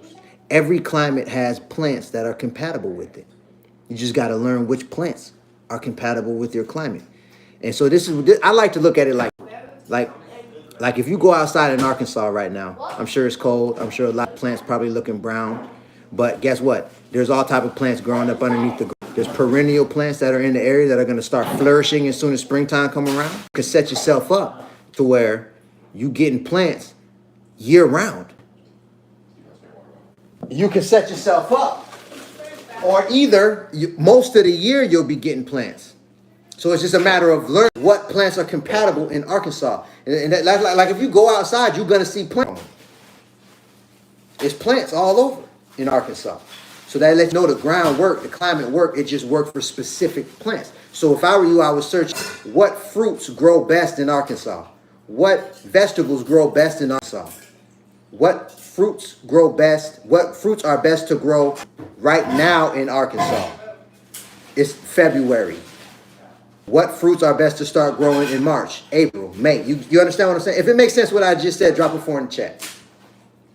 Drop a 4 in the chat. And then all that information is online. You can find it on YouTube. You can find it on Google. You can especially find a lot of great information with ChatGPT. Then once you see all them options, then you can look up where to go.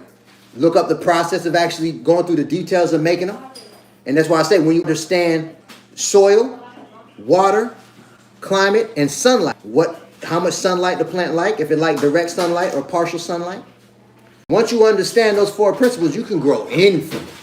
It don't matter where you at. A lot of times, and it was the same way with me, like with weight loss. Like, I believe times I thought that I knew something. Like, I do my best to be like this, and I'm not trying to be slick or anything. I'm just saying sometimes we could trick ourselves out of learning how to do something, or trick ourselves out of taking advantage of the opportunities that are in front of us. Because you might be looking at me and be like, dang, bro, in Miami, he can grow year round. I wish I could. I can't do that where I'm at.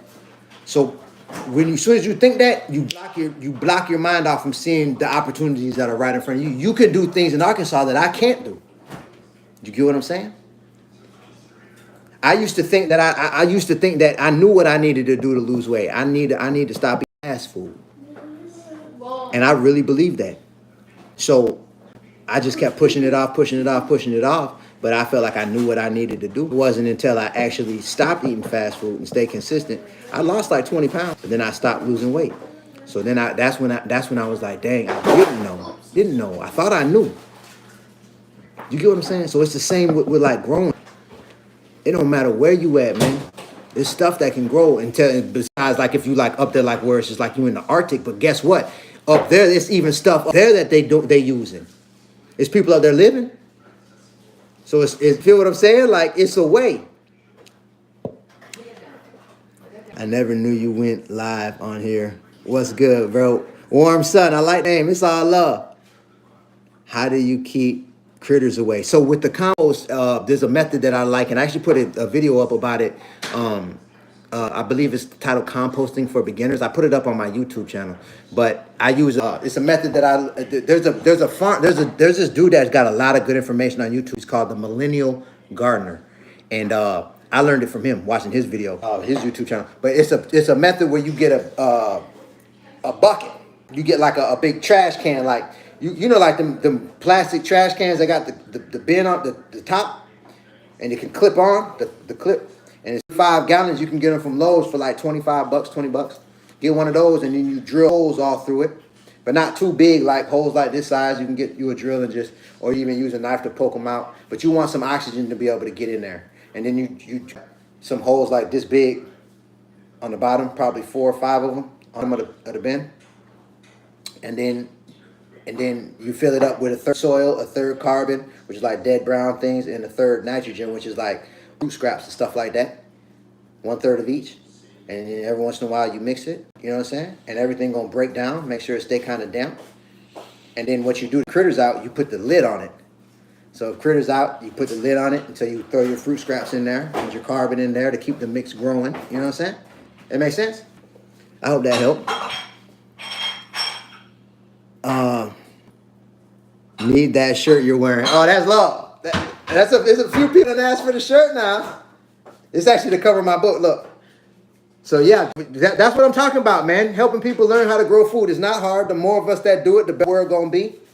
We got to stop complaining and pointing the finger and being like, oh, they don't care about us. They're trying to kill us. No. It's, you know, everything is bad in the grocery store. I was that guy. We got to stop being like that. Like, there's a lot of people out here that got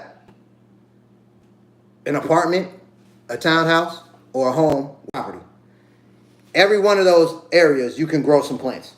You can use pots in an apartment. You could, if you got a townhouse or something like that, you could use pots, put a little setup outside. You know what I'm saying? When you got a house, you could do a whole garden. Can you see if you see the apple cider vinegar? The more of us that's doing it, more we'll be able to trade with each other. You know what I mean? Look out for each other. Give each other clippings. You know what I'm saying? Propagate and all of that. Give each other seeds. The more it's going to offset our dependency on the grocery store. The more we're going to start to be able to really recognize the difference between natural food and food that's not. The more that I grow plants, the more I can taste unnatural things. The more I just taste the difference, like this ain't it. And so I don't buy them. Like I don't even want it. I don't want it. So those companies ain't making none of my money no more. I used to be able to eat it just fine. Now I don't even want it no more. And so the more of us that grow food, the more of us that are gonna naturally what?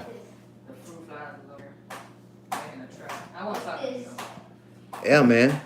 So that's what I'm doing my best to help facilitate. Like I don't, because you know, like when we first started, I was like, I want to be self-sufficient. I don't believe in that anymore. And I talk about this in my book. I don't think it's about self-sufficiency. It's about community, man. Growing food is about doing my part to add value to my community. And the more of us that think like that, now we have a network of people that we can trade with. Because it's hard, like it's not easy to grow enough food to be self-sustained. You're going to be working all day and you got to have the hand on top of that. Does it make sense what I'm saying? So self-sufficiency, I don't really even like that term. I think I grow food from like a community mindset. Like I want to master agriculture so I can add value to my community and connect with a lot of other people and I want to live in an area where it's enough other people thinking like that and moving like that. I would love to experience that in my lifetime. You know what I'm saying? Where I could get like 70% of what I need from neighbors and community. If I could see that in my life, man, that'd be so lit. Because it ain't nothing wrong with grocery stores. I'm not saying that it's something wrong with it. It's nice to be able to go to the grocery store. But I don't like to be 100% dependent on that. I'm saying. That's what I'm saying. Let me ask you a question. Prime, what's good, man? We don't have real fruits and vegetables in the store. They stopped paying the farmers. Yeah, man. And so, and I get it. I do, man. But that's the thing, like, that's why I feel like as individuals, we just gotta start with just pots, man. Like, just start growing some herbs but stay consistent. Like, always have a plant that you're taking care of, that you could use. And then as you get more space, and if you got space, do a 10 by 10 area or a 5 by 20 area and make your little garden, man. And check on it once a day. We talking 5 minutes. It might take you a couple hours to set up, and then 5 minutes a day, go outside and check on it, water it, look at the plants, and learn from the process, the principles. Learn how plants relate to sunlight, water, soil, and climate. You know what I'm saying? And then it wouldn't matter. Like, it's like we're looking for. I've been looking. Like my whole life, I feel like I was programmed to look for the system to change. I'm waiting for them to do what I feel is best for us and for me, but backwards. You know, it's up to me, man. It's up. Each one of us as an individual. That's what it's really all about. It ain't no excuses. You know what I'm saying? The people that got the grocery store, they earned the right to have that, man. They did the work. Their families did the work. It ain't easy to build up a business to get to that point of organization and having systems of operations and all of that. They built it up. They deserve it. The people that's running this country, they got the land. They did what they had to do. It's theirs. They got it. Cool, man. That's what I'm saying. Like, I respect it. Now I used to not. I used to feel like they was wrong and da da da. Now I'm looking at it like, okay, they did it. I can do it, man. We can do it. It's just you know what I'm saying. I'm done. Like I'm done looking for a system outside of my control to help my life get better. Like you feel me? Like I'm just done. Like I'm done with it. Does it make sense what I'm saying? Everything we need is free. It's out here. The creator of all things put it right outside, man. It's here. You feel me? Yeah. I gotta learn how to capitalize. Hey, your vids changed my life. That's love, man. That's love, man. Stay locked in. Keep us in the loop. You know what I'm saying? We about to launch our community. We got a lot of special things, man. We're launching. You know, we're you know, I'm not a vegan. I'm a naturalite, and it's a lifestyle. And you know what I mean? I want to connect, man. I want to connect. You know, that's what it's gonna take for me to like. I just want to experience what it feel like to have a network of people that's like really that ain't on like I'm taking out like. Depending on other people and taking off the table and like a network of people that's really doing the work themselves and putting in work and producing and we could exchange value. You know what I'm saying? That's what it's all about, man. That's what it's all about, man. So we learning how to put it together and you know, we learning as we grow, man. You know, all praises. Let me see. What do you use to keep squirrels, raccoons, cats away from your garden? Well, we live in a gated community. So it's really not like we don't have to deal with that. So I haven't had to battle them. You know what I mean? But the main thing that, you know, people like that I've deal with is more sort of compost. You know what I mean? The compost, and so that's why I do the garbage bin, 35-gallon bin with the plastic top, and I drill the holes through it. I put a video up about it on it's on my YouTube channel, like composting for beginners, and I break down how to do that. You know what I mean? 1/3 carbon, 1/3 nitrogen, 1/3 soil from the ground anywhere. Just dig it up. And carbon is like dead brown things, dried up leaves and like wood chips and, you know, stuff like that. And then nitrogen is like food scraps, you know, like grass clippings, green things, living things. 1/3 of each. You know, and you just mix up the mix everything, keep it moist, and break down into good soil. That's how I made this. But so you'll be able to use that top of the bin. But now when it comes to like the garden and keeping those critters out, I haven't had to cross that bridge. I'm looking forward to when I do because there's always a solution. So finding those type of answers, and I talk about this in my book.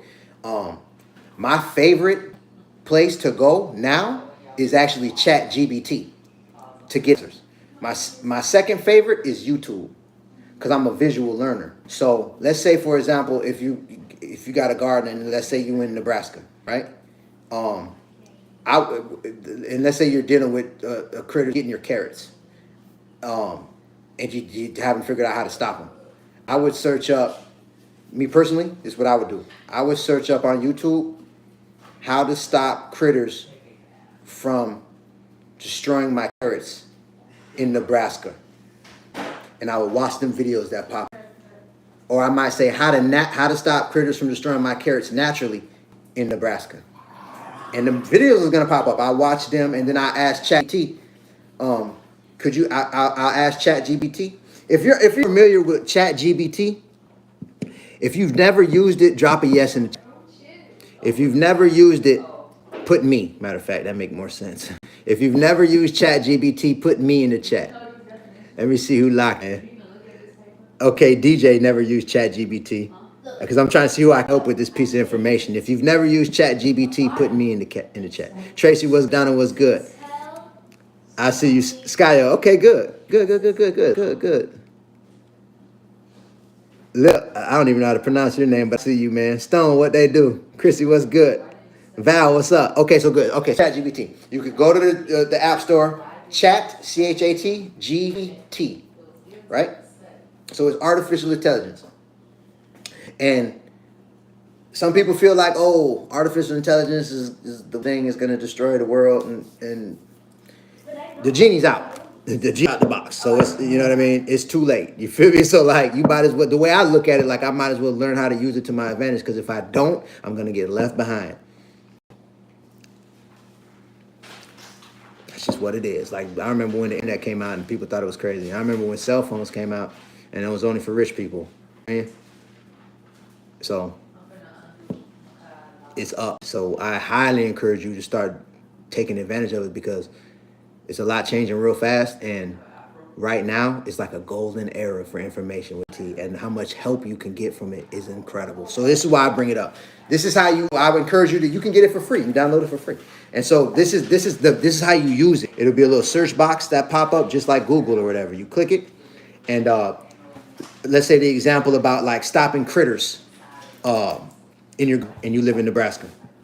This is how I talk to ChatGPT to get it to give me specific answers that are incredible. I'll say, I got a question. I would like your help with something. I got a garden in the back of my house. I'm growing carrots, radishes, tomatoes. I live in Nebraska, and I've been dealing with an issue with, there's something that keeps eating up my carrots. I don't know what it is, but I'm having an issue with it. I would like 5 things that I could do that this issue stops. And I would like for the solutions to be natural, and I would like for the solutions to not have me to kill the animal that's doing it. Could you answer this question from the perspective of someone who has mastered agriculture in Nebraska, someone that has over 50 years of experience and has produced over 100 million pounds of the most nutrient-dense food that the state has ever seen? Search, or just push, and then you push go. And watch, it takes 5 seconds, and you got a whole answer. And it'll blow your mind step by step. And you could ask for it, could you give me the step-by-step way to assess the issue and to solve it? And could you make it extremely easy for me to understand? And then do what it say to do and watch, it works. If that makes sense what I just said, drop a yes in the chat. If that makes sense what I just said, put yes in the chat. Chat GBT, exactly, yep. Sean, what's good? That's what's up, man. So that's what I'm saying. And that's why I talk about Chat GBT in my book. Because that's where you can go get the big answers. You know what I'm saying? Like the details. It's all right there, for real. Like we in an information age right now. It's a beautiful thing.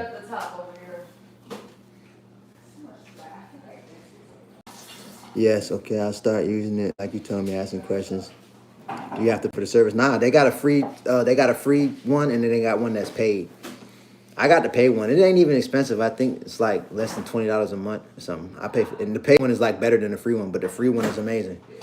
So I start with the free one. You know what I mean? I did the free one for like my first 2 months, like playing around with it. And then once I started to get the feel for it, I was like, let me try the paid one for a month. And I did the paid one, and it was a little better. Like, it's better. And so I was like, okay, it's good for me to just keep this. I use it for all different type of answers, man. It's blowing my mind. It's like, I could do a whole live just about all the ways I've used it. It's a trip. Yeah, the voice chat and all that is crazy. You could. The possibilities right now are endless, man.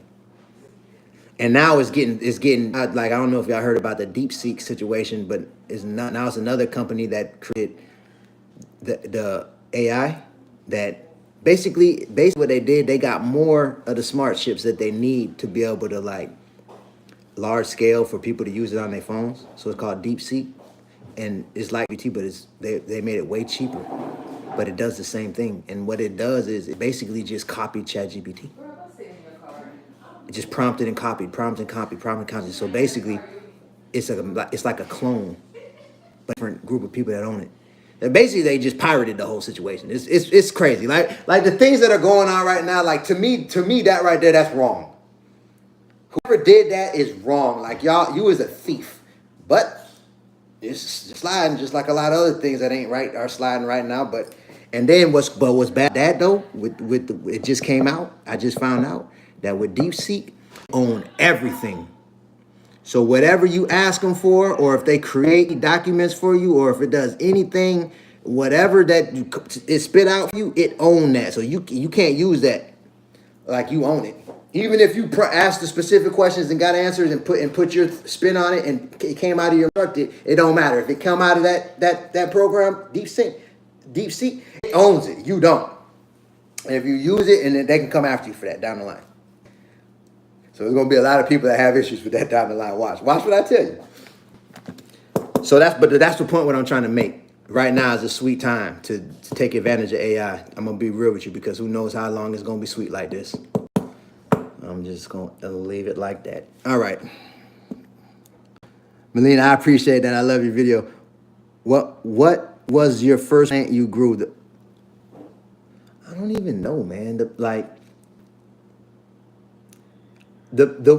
first herb that I could use was a mint plant.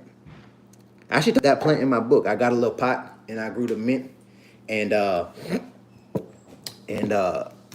it started looking bad because I wanted it to grow big, and then I could use the mint like for my tea and stuff and like in drinks. You know what I mean?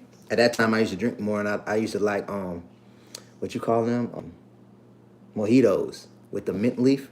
So I wanted to have my own mint, feel me? And so I got a mint plant, and it wasn't really getting bigger, and then it started to look like it was dying, and then that's when I put the two and two together, because around that same time I started learning about how bad the tap water was,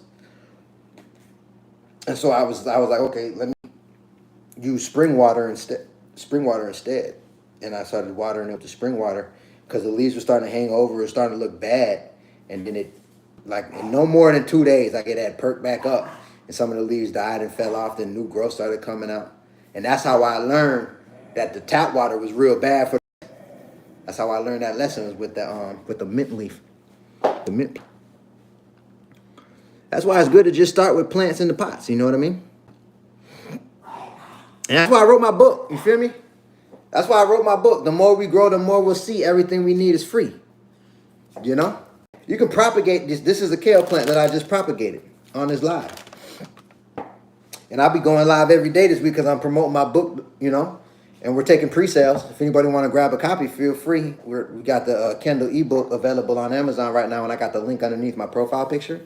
But I'll be, you know, I'm just gonna be giving out game, like, you know, it's like I want to help people learn how to grow food, just like I help people to lose weight, you know. And so I'll be checking in out, and so I'll show you, because you know, you'll see the process of this plant on the lives. And you'll see tomorrow it won't probably be looking as good. And then, because it usually take about a week, and you'll be able to see, like if you look from this angle, you can see it's a little new growth coming out right here. See that? You can see that part coming up. So these leaves will probably die. Maybe even these 3 leaves might fall dead, but that new growth will start coming up, and then it'll just start to be new leaves like this. And then I put it in the ground. I put that thing in the ground, and these things get big. Like, give it about 2 months, and then I can start clipping it. I just clip the bottom leaves, and fresh kale on deck. You know what I'm saying? I keep asking the same question. My bad. What was the question? Doc, 5 owners. Never abused education. I keep asking the same question. A lawsuit. I don't understand. Understand, DC. You should write a apocalypse essential grow guide. That would be that. But this is really what I did. The more we grow, the more we'll see. Everything we need is free. Is that? But it's from more of a more happy angle. I used to be like that. Like I used to be the conspiracy theory guy, and like, you know, like I want to prepare for the worst. And in 2020, I started to evolve and change as a spirit, and now I'm not oblivious to the problems that could happen, but when I think about the negative that can happen, I think about, if it does happen, how am I going to defend myself and my family? And I allow myself maybe 10 minutes to think about a strategy. And so, okay, bomb, I got that locked in, and I'm getting off that. And now what I'm doing, I'm thinking about how to make the situation great. And what I'm foreseeing into my future is everything going right. I'm thinking about everything going right the majority of the time. Because if I'm wrong, I'm wrong. But if I were to be thinking everything was going to go wrong, and then it don't ever go wrong, I spend a lot of time in a negative space in my mind. You get what I'm saying? So I would rather assume it's going to go right and think about all the ways to make it go right, and spend very little time thinking about if it does go wrong and get right back on seeing it going right. Because then on the flip side of it, if I'm right and I've spent time thinking about going right, I had the privilege of seeing it in my mind going for a long time, and then I got the privilege of being right about it. You feel me? So that's why I'm like, okay, when I weigh it out, I'm like, yeah, I'd rather think about everything going right. So I wrote the book from that angle, like everything right. You feel me? Let me see. I love your videos. I share them with my family. That's love. I appreciate that, Q. For real. Well, my brothers and sisters, man, I'm winding down. I actually started, me and my wife started, put a post up about it tomorrow. Me and my wife started a 7-day all raw fruit and veggie cleanse today. So we ain't eating nothing cooked for 7 days. And trust me, it ain't easy for me. And it's been a minute. It's been a minute since I did a cleanse. But I was like, okay, we in the book. You know what I'm saying? If anybody want to grab a copy of my book, we're taking pre-sales right now, pre-orders. I got the link underneath my profile picture. It's available on Amazon right now. The more we grow, the more we'll see everything we need is free. If you do want to grow food and it's kind of like you feel like you don't got a green thumb, I make it easy to understand how to grow food successfully. I focus on the 4 principles that I feel like growing food's been overcomplicated. Like you hear people talking about, oh, you got to test the soil for nitrogen and microbial, all these scientific. It's not that complicated. When it comes to growing food, you got to understand 4 foundational principles: climate and its relationship to whatever plant you want to grow, water and its relationship to whatever plant you want to grow, soil and its relationship to whatever plant you want to grow, and sunlight. That's it. Once you got it, and all it is just going to YouTube and ChatGPT for the details. And you know what I mean? I make it super simple, man. And if you don't believe me, just, try it. It's the same information like I've been going over on this live. Like, for example, water. Water, what I stopped using was tap water. Tap water was really the main reason. Not saying tap water was really the main reason I killed the amount of plants that I killed. I was putting tap water on it. When I switched to the spring water, I started having a much higher success rate just from making that one switch. So I started to realize, okay, plants, they don't like tap water. They like more natural water. So water is more natural. Then I started experimenting because I was using too much money on, as I'm getting more and more plants, especially when we moved over here, I was still using spring water. And so I was using too money on spring water, man. So I was like, man, I'm going to start getting water from the lake. So I got a few 5-gallon buckets. I drove down to the lake down the street and I filled water up and I started using that water. And it worked just as good or better than the spring water. And then it was just getting kind of played. Like I kept having to go to the lake and fill up the water. And then I thought one day it started raining. And I talk about this in my book. It started raining and I seen the water like pouring off the roof because we don't have gutters over here, like fall off the roof. And there's one area on the side of the house right here where it's like the most water fall off right here. And so I just started putting buckets right there, catching the water from off the sun. It rained, I was just catching the water. And then I ended up getting a big like 35 trash can, and I just set it right there. And I got like 8 buckets. And it rained, all of them fill up. I barely ever have to go to the water. Now I'm just using rainwater. And plants are thriving. So that's understanding water and its relationship to the plant. And I go over the same way with soil, how to make sure the soil got the nutrients that you need. And understand climate. And I had asked earlier and I got sidetracked. Dang. Matter of fact, let me finish the live like this. Let me see who I can help with this piece of information because this is crucial. If you are unfamiliar with growing zones and the relationship to having a successful crop, if you're unfamiliar with grow zones, drop 4 in the chat. If you're unaware of growing zones and what specifically they are and the relationship from growing plants successfully, drop a 4 in the chat. This is major. Let me see who I can help with this. Tina, what's up? User, I see you. Keyshawn, what's good? Yo, Mad Farm, I already know you know what time it is. NL, what they do? NLM, what they do? I see you. $10, what's good? Christine, I see you. Drop a 4, I see you. Z, what's good? Okay, there's a few people on here I can help with this. Okay, so a grow zone, right? A growing zones. The world, America is split into zones, and it's based on the lowest average temperature that can happen in that zone. So you got like 1A, 1B, and you go all the way down to I think 11.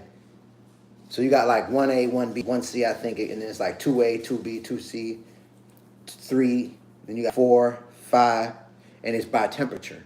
Like down here where I live, I'm in 10A. I'm in growing zone 10A. So when you know, all you got to do is Google it. Like you could put the town that you're in, the city that you're in, what growing zone is Sacramento located in, and it'll tell you, right? And so then you got to look at what plants are compatible with that zone, right? For example, like this kale plant right here, it probably ain't gonna grow good in certain zones, especially certain time of the year. So when you deal with the climate that you're in, the growing zone, and what plants are compatible with that climate, and what time is the best time to grow the plant that you're looking to grow, that's the hack. And then when you understand good soil and the type of light that that plant need, and water at the right amount of times with good natural water, you're gonna have success. Your plants are gonna start thriving. If it makes sense what I just said, drop a yes in the chat. What plant is this? This is a kale plant I just propagated right on this live, man. I took this plant right here and I propagated it. I took one of these clippings, I clipped it right here, and I cut it at an angle. I put some manure honey on it. I put it in the soil that I got out of the compost. This from out of the garden. I'm gonna put it back in the ground when I get out this live. And it'll keep growing. It's gonna come these spurts off that I can propagate. So I'll be able to make 15, if I wanted to, I could make 15 kale plants from this one plant. And it'll keep growing more of these spurts. You can see one growing out of it right here. So that's why I keep saying, the more we grow, the more we'll see everything we need is free. My brothers, I hope this live helped, man. My name's Jabez El Israel. You can call me Jabez Mango Seeds. I got to go over 1 million people get down to their natural body size, and I also got to go to bring over 1 million fruit trees to America, and I'm not playing about that. And I got to go to help as many people as I can and inspire as many people as I can to start growing their own food, man. For we could be a community, and we could start sharing food, and we could start to be able to not be so dependent on these grocery stores, and we could charge up. When we're in control of our food that we're intaking, when we have control of the food, we have control of our destiny. If we don't have control of our food, we do not have control of our destiny. All they got to do is stop the flow of the food, and there's going to be a lot of us that's in big, big trouble. So to avoid that, the more of us that can start growing right now, the harder it's going to be for anybody to control that part of our life. If it makes sense, what I just said, drop a 4 in the chat. This is important.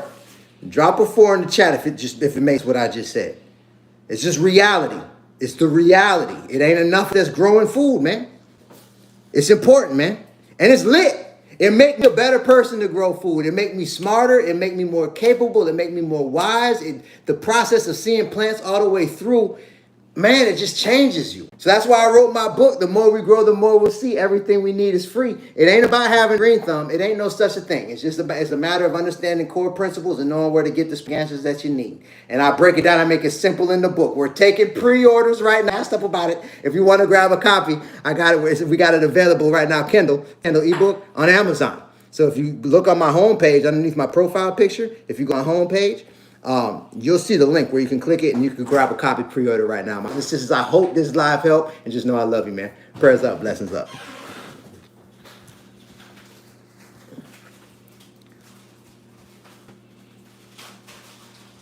It's not letting me push the button.